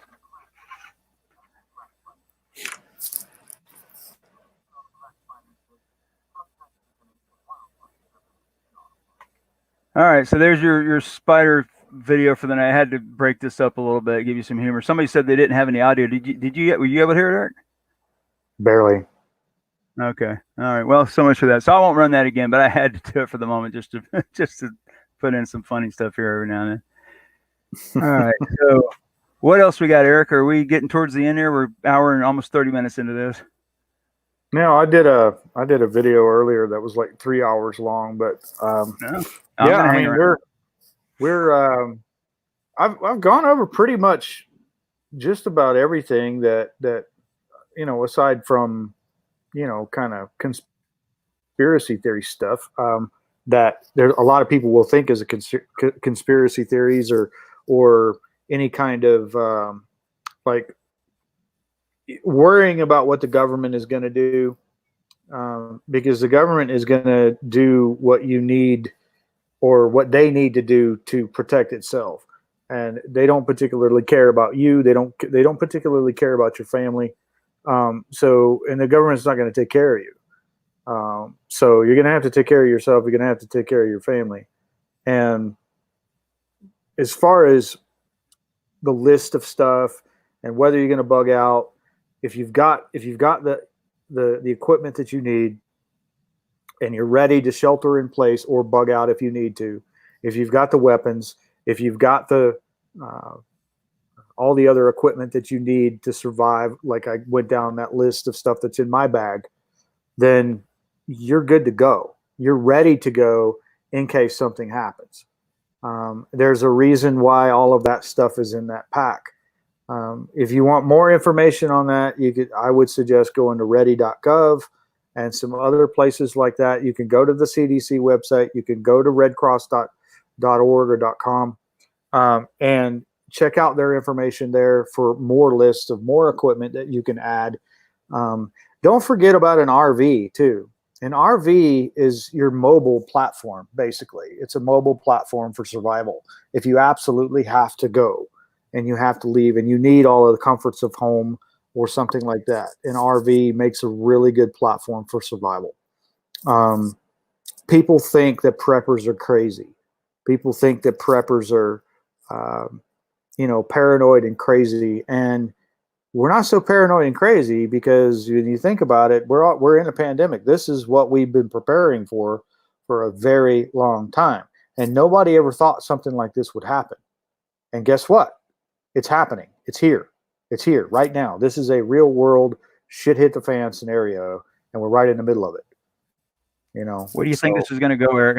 What is your honest, like, if you were sat down and you had to put pen to paper and say, okay, we're all counting on you, you're going to forecast the next 3 months, what's going to happen? Be ready. Be ready for the real world zombie apocalypse. Because, is that what you think actually is going to happen, or is that just to be ready for it? I think this is going that direction. If the current administration, and I don't want to get into politics because I don't care if you're Republican or Democrat or whatever. I don't want to get into that. What I know is the current administration right now is not handling this the way I think they should. Okay? I don't think the system is set up to take care of us, the citizens. It's not. Okay? That is clearly obvious. About you walk into any grocery store, you walk into any retail store right now that has all the supplies that you need to survive, and guess what? The shelves are pretty much empty. Okay? The system is not designed to allow you to survive.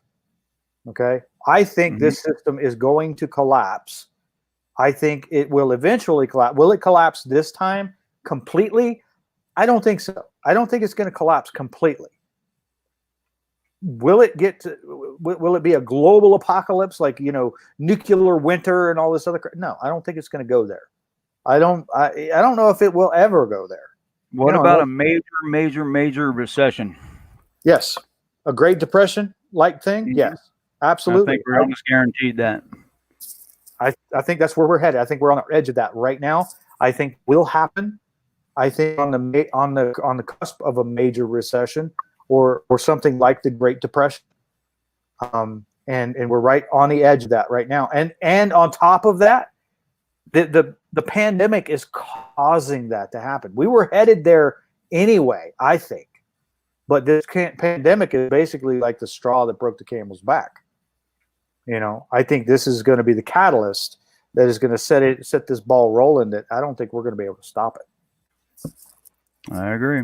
I think the catalyst, everything is in place for the bad things to happen, our worst fears, all these different things. I don't think it's going to go to our worst possible fears, because Eric and I can probably brainstorm and come up with some crazy ass stuff that could be in the works. But for the most part, I think it's going to be obviously somewhere in the middle. We're not going to have the doomsday on one side, but if you prepare for that and it doesn't happen, then you're still prepared. So you're still good to go. You didn't waste anything. You didn't waste your time. You didn't go, oh crap, see, y'all made me go do this, and now I'm sitting on all this crap. Where that's actually the opposite end of the spectrum they're going in. You should be prepared all the time. And we're talking more past what mainstream media is talking about. We're talking about 3-4 months down the road. We're talking about the possibility of complete collapse of society as we know it. But that almost sounds like an Alex Jones show. But that's the reality, is possibly there. But let me get my camera on, so I guess I need to be seen. You bring up a good point. You bring up some really good points, Mike. Yeah. And it's not about being paranoid. It's about the reality that we're living right now. Nobody ever thought this pandemic would happen. I mean, except for us preppers. Well, being a prepper, there's 2 or 3 different types of preppers. One is the prepper that just wants to have an excuse to go buy all this stuff and have a lot of fun with it. Then there's the prepper that's really the prepper. And again, remember the name of that website I told you that you should make, because every time I say prepper now, all I can think about is the website. But anyway, so, is there a positive scenario? Sure, there's a positive scenario. The positive scenario is that once we get through this, we're going to be a much better, stronger society because of it. We're going to learn from it like we do everything before, or we hope we learn from it. But one thing we didn't do is in 2009, we didn't learn from that. We did not learn from that. So that's the problem. We didn't really learn a lot of things because our country has been so insulated, not isolated, but insulated from a lot of the things that happen around the world because we're the only superpower. We have, we don't worry about people really coming down. And I mean, how many times has the United States been invaded? Think about it. Wait, 0. There's a reason for that. I mean, people have landed here, but we've never been invaded for a reason. And that's because we have all the guns and because all the things that some people look at preppers and they go, they think they're borderline militia this or whatever. But in reality, we all should be a prepper. There should be a prepper part of your mindset that knows that these events can happen. And we're not selling doomsday. We're not selling anything. We're just kind of trying to tell you to have something ready. And remember that we told you, and don't call me down the hill saying, hey, I need blah, blah, blah. Have this stuff ready. If you don't have it, get it. It's not really that much. Dollar-wise, it's not that much. You probably already have it in your house. At least have something ready to go anyway. So that's the important thing. These things happen really quickly when they do happen. Keep in mind, the few days before California went basically on lockdown, we were being told something completely different. And then, boom, all of a sudden, 12 o'clock, blah, blah, blah, tomorrow night. What? When the hell did this happen? And that's when that's when the shit hits the fan. That's when it starts. That's when people start going to the store and they buy all the toilet paper for whatever fucking reason they got to buy all the toilet paper. I was literally, I was there today. And I think I told you this earlier. I was in the store today and this woman, well, it's a guy and a woman, but this woman was looking lost in the toilet paper aisle. And I was trying to explain to her, I said, they actually have baby wipes around the corner. And she goes, oh, I never thought about that. It's like people, they come in the store with these blinders on and they have to go whatever they're going towards. And then they don't think outside the box. It's just, I'm not saying people are idiots, but people are idiots. And they get to the store and they can't think of anything else to get. They don't think to get stuff they really need. Like, you don't need 40 rolls of toilet paper. What you actually need is maybe 10 rolls of toilet paper. You need matches. You need this. You need that. You need windproof light. You need all these different little things that would cost the same amount as 100 freaking rolls of toilet paper. So I've got my baby wipes. So I can tell you that. And man, once you go baby wipe, you don't go back. You never go back. Right. You never go back. That's the best thing. You never go back to anything else. Those are awesome. So anyway, I've got those in my pack, by the way. That's not on my list. I forgot to put that on my list, but that is in my pack. Yep. You know, my booty like me now. You got to stay clean, man. You got to stay clean. Mike, were you setting up a underground bunker? Is that where you were the past months when you went dark? I went dark for several reasons, and no, it wasn't an underground bunker. Although if you want to talk underground bunker, or if you want to talk a survival anything, especially when it deals with containers, myself and Eric, especially Eric actually designed like a community around those, and so it's pretty neat. It's actually I think it's on Wikipedia. Somebody put it on Wikipedia for you. Somebody put it on Wikipedia. Yeah, I wonder who did that. Oh, that's better. So anyway, so yeah, get with Eric too. He's got his channel. It's Eric Wichman on YouTube, and follow him, and definitely follow his page. Check out his page, zombiebox.com as well. The spelling, I'll put it up there on the banner for you so you can see it. There you go. ZOMBIBOX.com. Right. It's there. Basically Zombie Box without the E. And that's like I said, I'm pausing that right now, but there's a lot of good information on there. There's a lot of survival information that will help you on the blog. You can just click on the blog and read all the articles there. Yep. There's a lot of good, solid information. And yeah, Mike, you mentioned something about the shipping containers. I don't know if you want to talk about that a little bit. Yeah, we can. I don't know anything about them, but the shipping containers are one of the most cost-effective things you can do period, across the board. There are so many incredible things you can do with them. You can bring them underground. You can have them for, I go buy a shed and spend $2,000 on a shed when you can spend less than $2,000 on a 40-foot shipping container that absolutely is sealable. All these different things you can do, plus take over, Eric, and I'll get into where to buy them later. That'll be what I'll go into. But Eric's got a lot of things on what you can do with them. There's a lot. There's so many things you could do, but there's three main things. You could turn it into a house. Basically, it is a house, and it's earthquake proof. Okay, think about it. Think about how an earthquake acts. Think about what it's just shaking the ground. This thing is not connected to the ground like a traditional construction. Okay, it will survive a tornado. It will survive an earthquake. It will survive a hurricane. It will survive any kind of inclement weather you can throw at it, including desert heat. There's a lot of people out there that think a shipping container is a bad idea in the desert. Well, you're not going to leave it just pure plain metal on the outside, because if you get into a metal box in the middle of the desert, guess what's going to happen? It's a bad idea. So you don't put the insulation. Here's a lot of key, a very important thing. In my designs, I've designed a lot of shipping container homes. This shipping container, do not put the insulation on the inside. Put the insulation on the outside. That way you don't waste space on the inside. It's a narrow hallway, basically. Okay, it's 320 square feet on the inside. You add some solar panels, you add some batteries, you insulate the outside, okay, and you've got a home. You can live in this thing, and it is secure. It is not bulletproof, however, but it is secure. It will keep people out. And the other thing that you can make out of it is a greenhouse.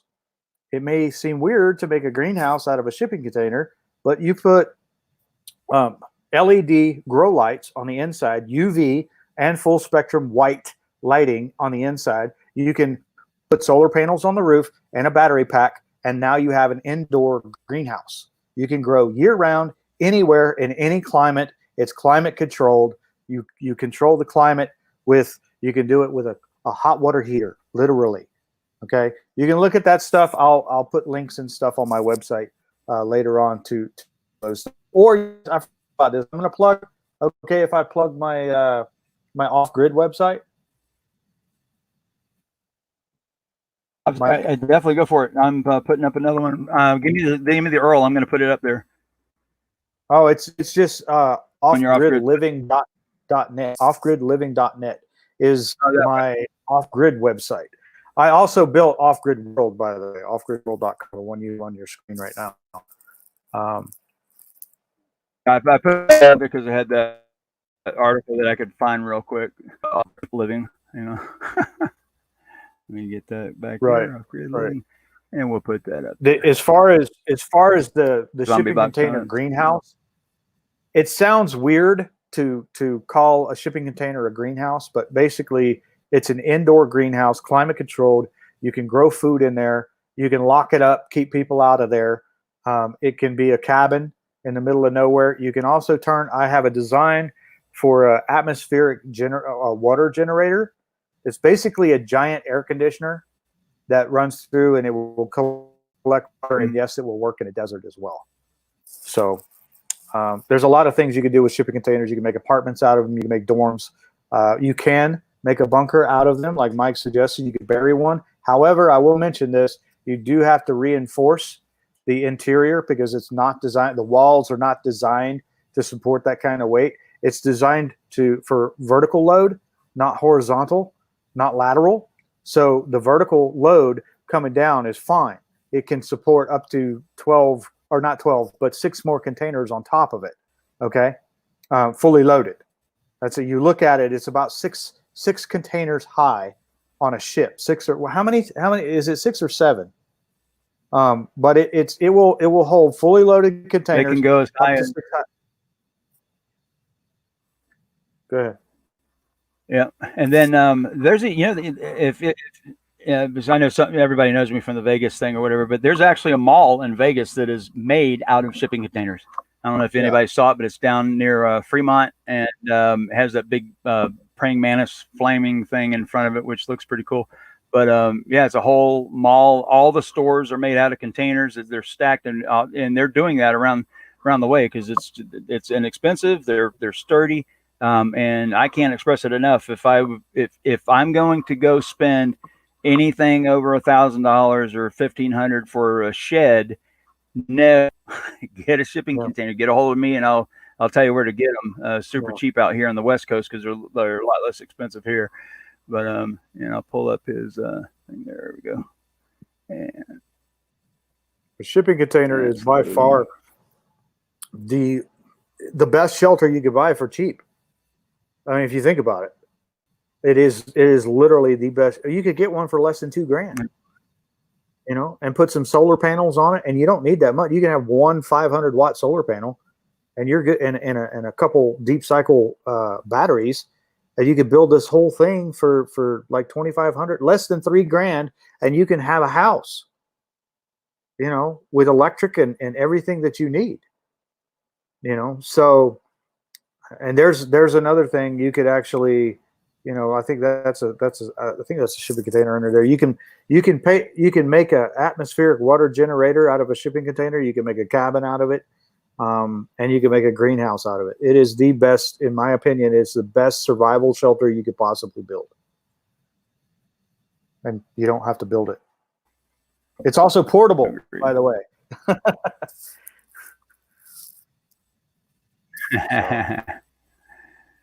I hit the wrong button there. That's why I was doing there. All right. Let's see here. All right, let me get back to the question.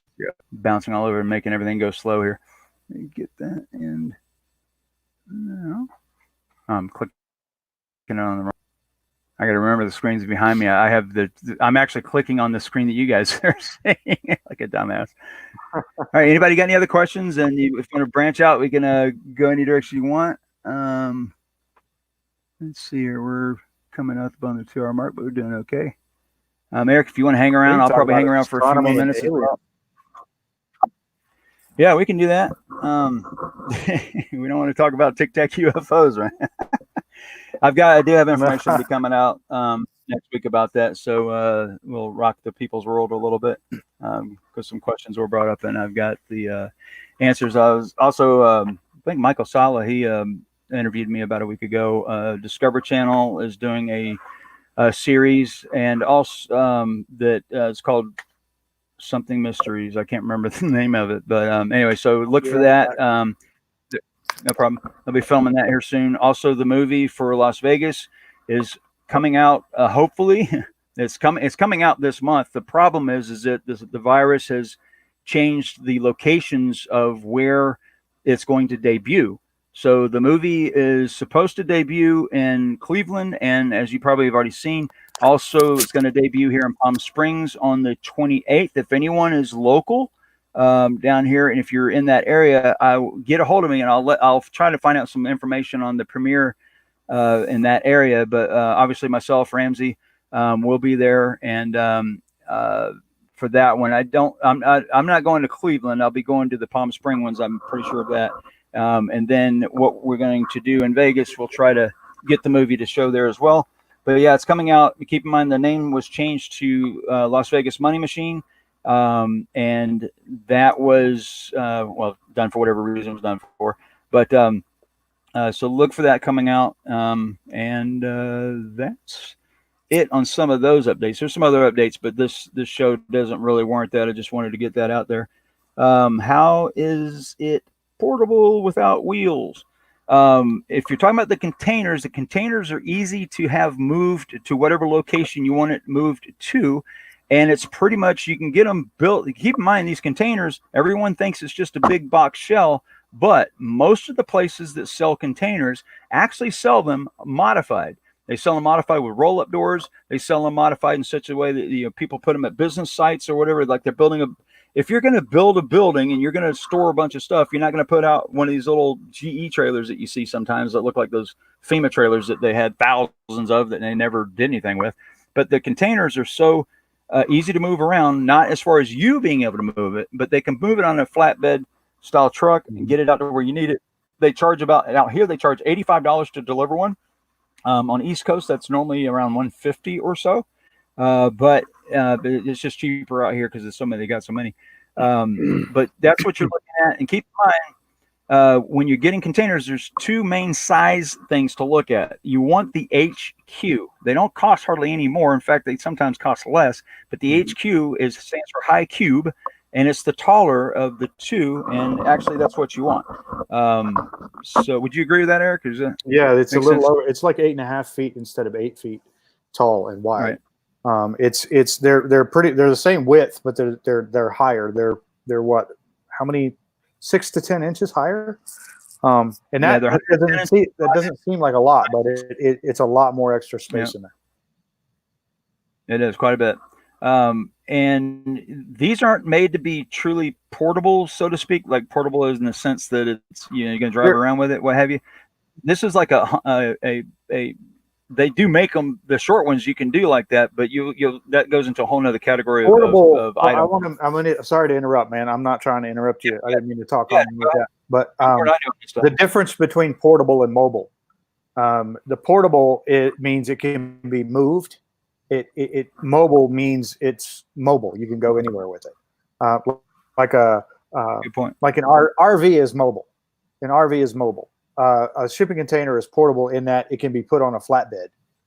There's a special truck that they send out that has a little deal on it, and it tilts up. It backs right up to it. It pulls it up onto it with a cable. It pulls it up onto the flatbed and lays down, and it locks on to the back of the truck, and they can put it anywhere. It locks onto rail. It locks onto truck, and you can deploy, and it locks onto a ship. You can deploy it anywhere. It's deployable as well. You can deploy these things anywhere and use them for survival shelters or emergency shelters in like refugee camps and stuff like that. It's a little more expensive than doing like a tent, clearly, because these tents can be made for a couple of bucks, refugee tents. But as far as a portable shelter to ship stuff out, that is a great way to do it. You put all your supplies inside that portable shelter, and then like your solar panels and your water filtration and stuff like that. I don't know why they ship water. We could get into that later, but I think it's good to ship water. You ship water purification and water filtration inside, and then you get it to the disaster zone, and you take all that stuff out, all the tents and stuff, and then that shipping container serves as either a mobile command base or something like that. And they're fairly secure too. Out here, I'm in Lucerne Valley right now. I don't know if you guys know where that's at, but if you remember a few weeks ago, a guy launched a rocket and he was a flat earther and planted himself into the ground. That was Mike Hughes. He's actually from here, and I had just met the guy. But this area here, there's a lot of property around here, and it's open area, and you'll see these containers just sitting in, like they look like they're sitting in the middle of nowhere. Well, what those are many different things. One, it could be a grow farm. It could be one of those, but for the most part, I guess out here it definitely probably is one of those. But a lot of people, they have property out here, but they don't actually live on the property, but they do periodically come to the property and they check on it. They may have fence posts, gates, fences, and stuff like that. So they put one of those there. If you've got property somewhere, that's a great idea to do that because it's a lot more secure than any other option you could really come up with. And it's yours, you own it. You don't have to have a storage unit somewhere. A friend of mine had property in South Florida. Yes, actually there's property in South Florida that you can buy. It's not swamp, but or Everglades. But and that's what he did. He had 4 storage units that he was using, kind of like what I had a few months ago. And he was spending a lot of money on that. By the time of the 6th, I told him, I said, you're in your 6th month. You've already bought 2 containers. So you might as well just get some 20-foot containers and put them on that property. He did that, and then he's never looked back. Every property has now has those containers on it. So it's just a wise. There really is no way to go above that. I can't. You know, you can go more expensive, but you cannot pick a better option of that midline thing to have as far as a shelter in place, or put a shelter where you're going, or if you have a log cabin somewhere. And, you know, you got your summer home or your winter home, or, you know, some of us have those things. And if you do, then that's a great place to take the stuff outside of the home that you don't want to have sitting there and you're worried about, you know, even having to bring it back with you or storing it in the log cabin, whatever you have. You can store it in those things and they're fairly secure. Yeah, people can figure out a way to get them, but it's the most secure thing you're going to get. One of my plans when go off grid to build my own cabin, is to live in a shipping container. In the meantime, while I did. right. When I was, They really did. if you think about this, I mean, Mike is right with this shipping container, and I latched on to shipping containers like 10 years ago, and I'm like, I've never looked back as far as, you know, what I need to start, because I'm looking at, you know, limited budget. Okay, if you have a limited budget, get yourself a shipping container, put it on a small piece of land, and if you've got, pick a piece of land that has your natural material, building materials on it, i.e. trees and rock. Okay, and get a chainsaw and cut your own planks and boards, and you could live in that shipping container for as long as you need to. Okay, while you're building your cabin, your off-grid cabin, and then when you're done, you move all your stuff out of the shipping container into your home, into your cabin, right? And now you use your shipping container as a garage. Or if you really wanted to, you could rent it out to somebody, put it on Airbnb, and get somebody else to pay for your land payment, your mortgage payment, and all of that. We ought to make like a whole little, well, just like the community thing you had there. Maybe do a Airbnb thing for, yeah. Let's talk. We'll talk after this. Right. Yeah, we can do that. That's part of my business plan. Oh, my bad. That's out there now. So don't get any ideas, everybody. Anyway, so we're going to start wrapping this up. We got about 9 minutes before I'm going to wrap it up. Either way, and Rock Girl just came in. So Rock Girl, if you've got any questions that involves coronavirus or survival or anything, if you want to know the best stock to pick, if you want to know which fish to go fish for, or if you want to know which way to take out an attacker, we can answer all of those questions and more right here on 5x5 Live. Hey, I can make a commercial like that. So hopefully everybody's actually doing okay. And, you know, I hope no one's affected directly by this virus as in the medical sense of the word. I know we're all affected by it. And this is one thing where, you know, most of the people in here right now are part of the Las Vegas community. We all kind of came together because of a common scenario. And of course, we all lived through well, you guys lived through that. I just came in after the fact and kind of reported on it and stuff. But we all kind of got together and you know, there's, you know, we've gone all different directions, but overall, over time, we found a lot of new friends that we otherwise didn't have. True friends, actually, honest to goodness, actual solid, true friends. And I appreciate each and every one of you. Because of that, because there's a lot of things that I watch people go through, and you know, filming this movie and going out and meeting people directly, and then seeing what was going on behind the scenes and all that's, you know, there's a lot. So what's going on right now, as far as numbers wise, and as far as everyone being affected, this obviously is on a much bigger scale, but I think the same feelings are all throughout. We all kind of pull together to some degree, but we also have a tendency of wanting to point fingers, like at Trump or whatever, whoever we're going to point a finger at that day. But in the end, we all only have ourselves to rely on, and we have our neighbors, our friends, our family, whatever. If you do have that, so it's important to keep the big picture in mind, but also keep in mind all these little small pictures make up the big pictures, like a piece of the puzzle.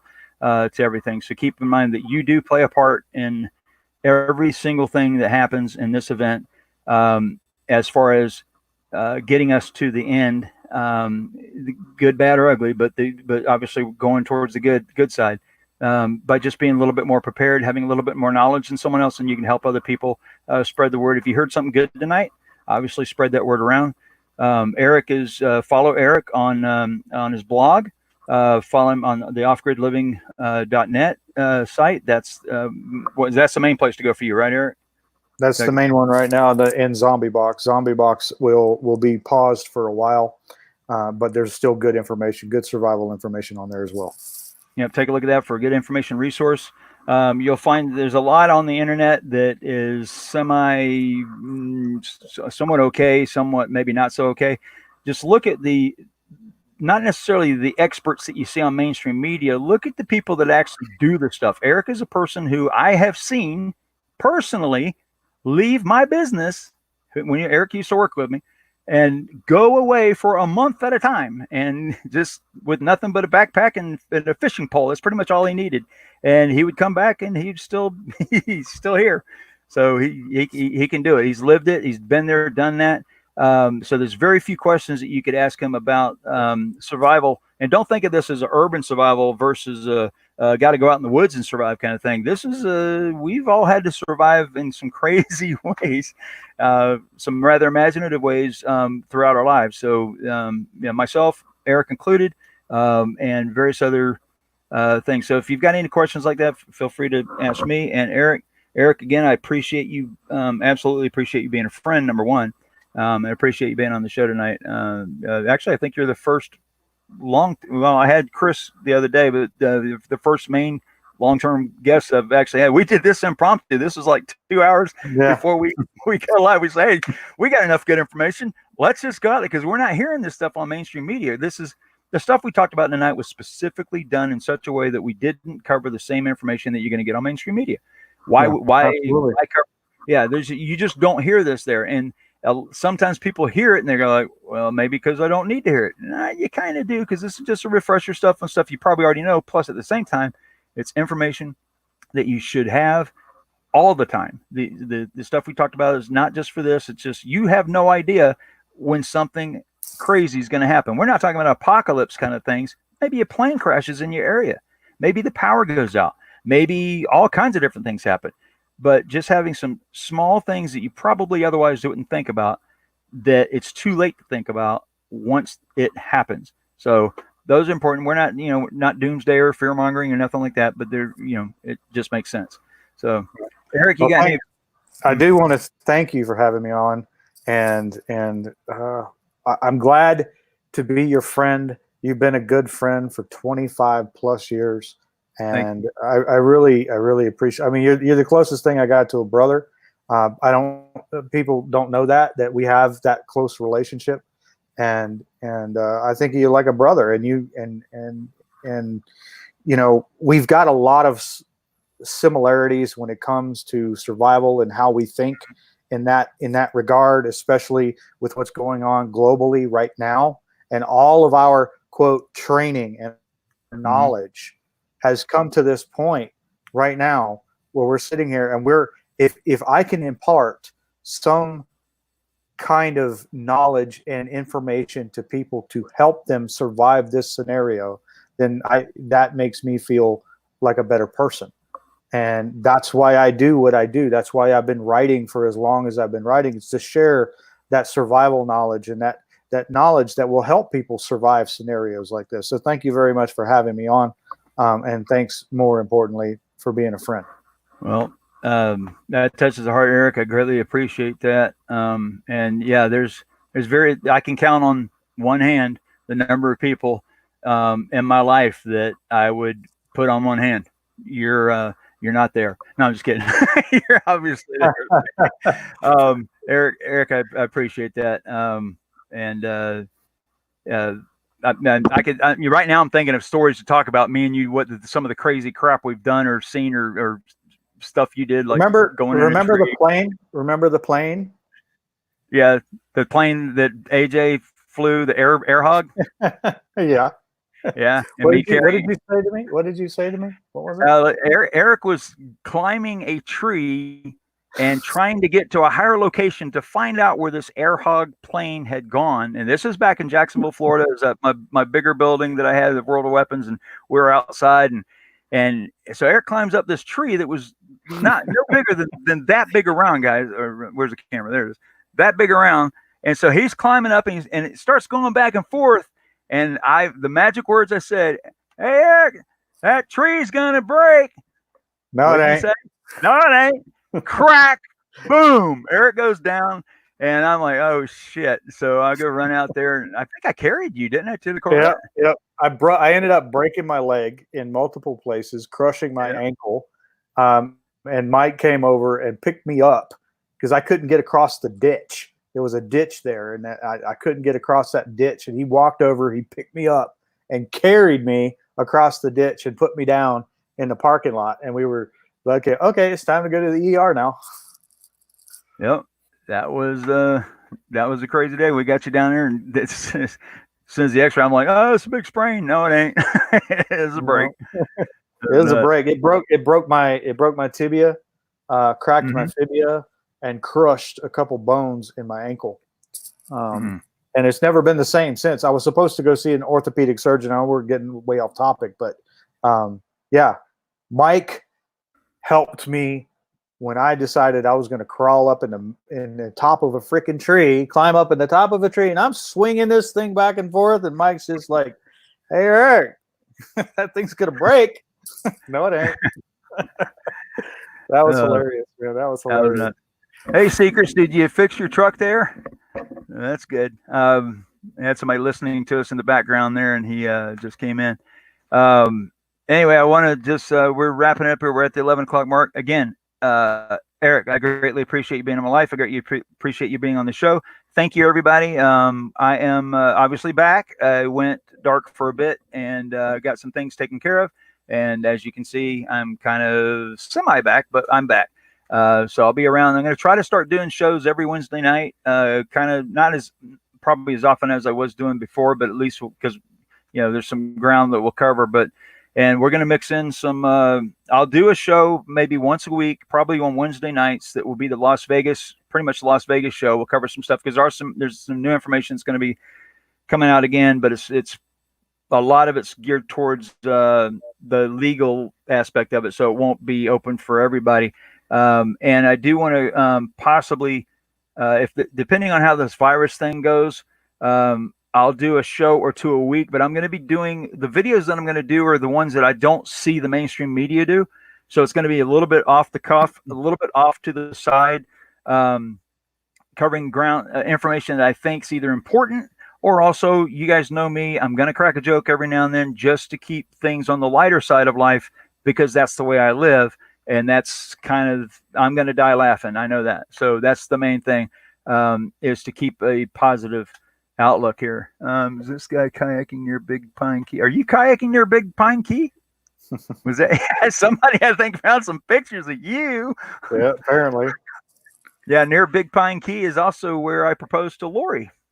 Oh yeah, I didn't know that. Yeah, that there's Gilligan's Island, the beginning of Gilligan's Island. If everybody doesn't know, that's actually a Florida key, and one of the keys near there, I can't remember the name of it. It's Grassy Key or something like that. That's actually where I proposed to my first wife. Was on that island or close to the island of Gilligan's Island, which doesn't have a volcano. You ever see the beginning of Gilligan's Island? It's this big flat island, but all of a sudden you see they're on the island and there's some volcano and you've got 12-foot wide spiders. Crazy stuff. All right, guys, I appreciate you again, Eric. Thank you, and we will do this again Wednesday night. I will do a show most likely. What you guys let me know what times you prefer. I think the 7 to 8 range is a good time to start, but I'll look also at the night to see if there's any major things going on and try not to compete with that. And I won't step on NServe's toes on Saturday nights. I know that. So it'll be Wednesday nights, maybe again Thursday night. But we'll always have one show per week minimum that will be nothing but Las Vegas. Everyone is welcome. Thank you, Thumper, for not being a complete ass tonight, but as usual, you've got to say what you got to say, so you know that you are who you are. But anyway, again, Seekers, thank you. CL, thank you. Fonspy, everybody. Alex, I appreciate you and your show. Rock Girl, thank you for coming by, and I know I'm gonna miss somebody because I'm going through the list really fast, and we'll go from there. Just Climb 77, thank you. And Jeff, thank you for coming by, and I think that was it. Of course, I call him Jeff. His name's not Jeff, by the way. The HVAC thing, that's an inside joke between me and his actual name. So everybody can go there. Again, everybody, thank you. Have a great night. I appreciate it. We are signing off right now. Thank you for joining us. I'm Mike Turber, 5x5 News. Have a good night.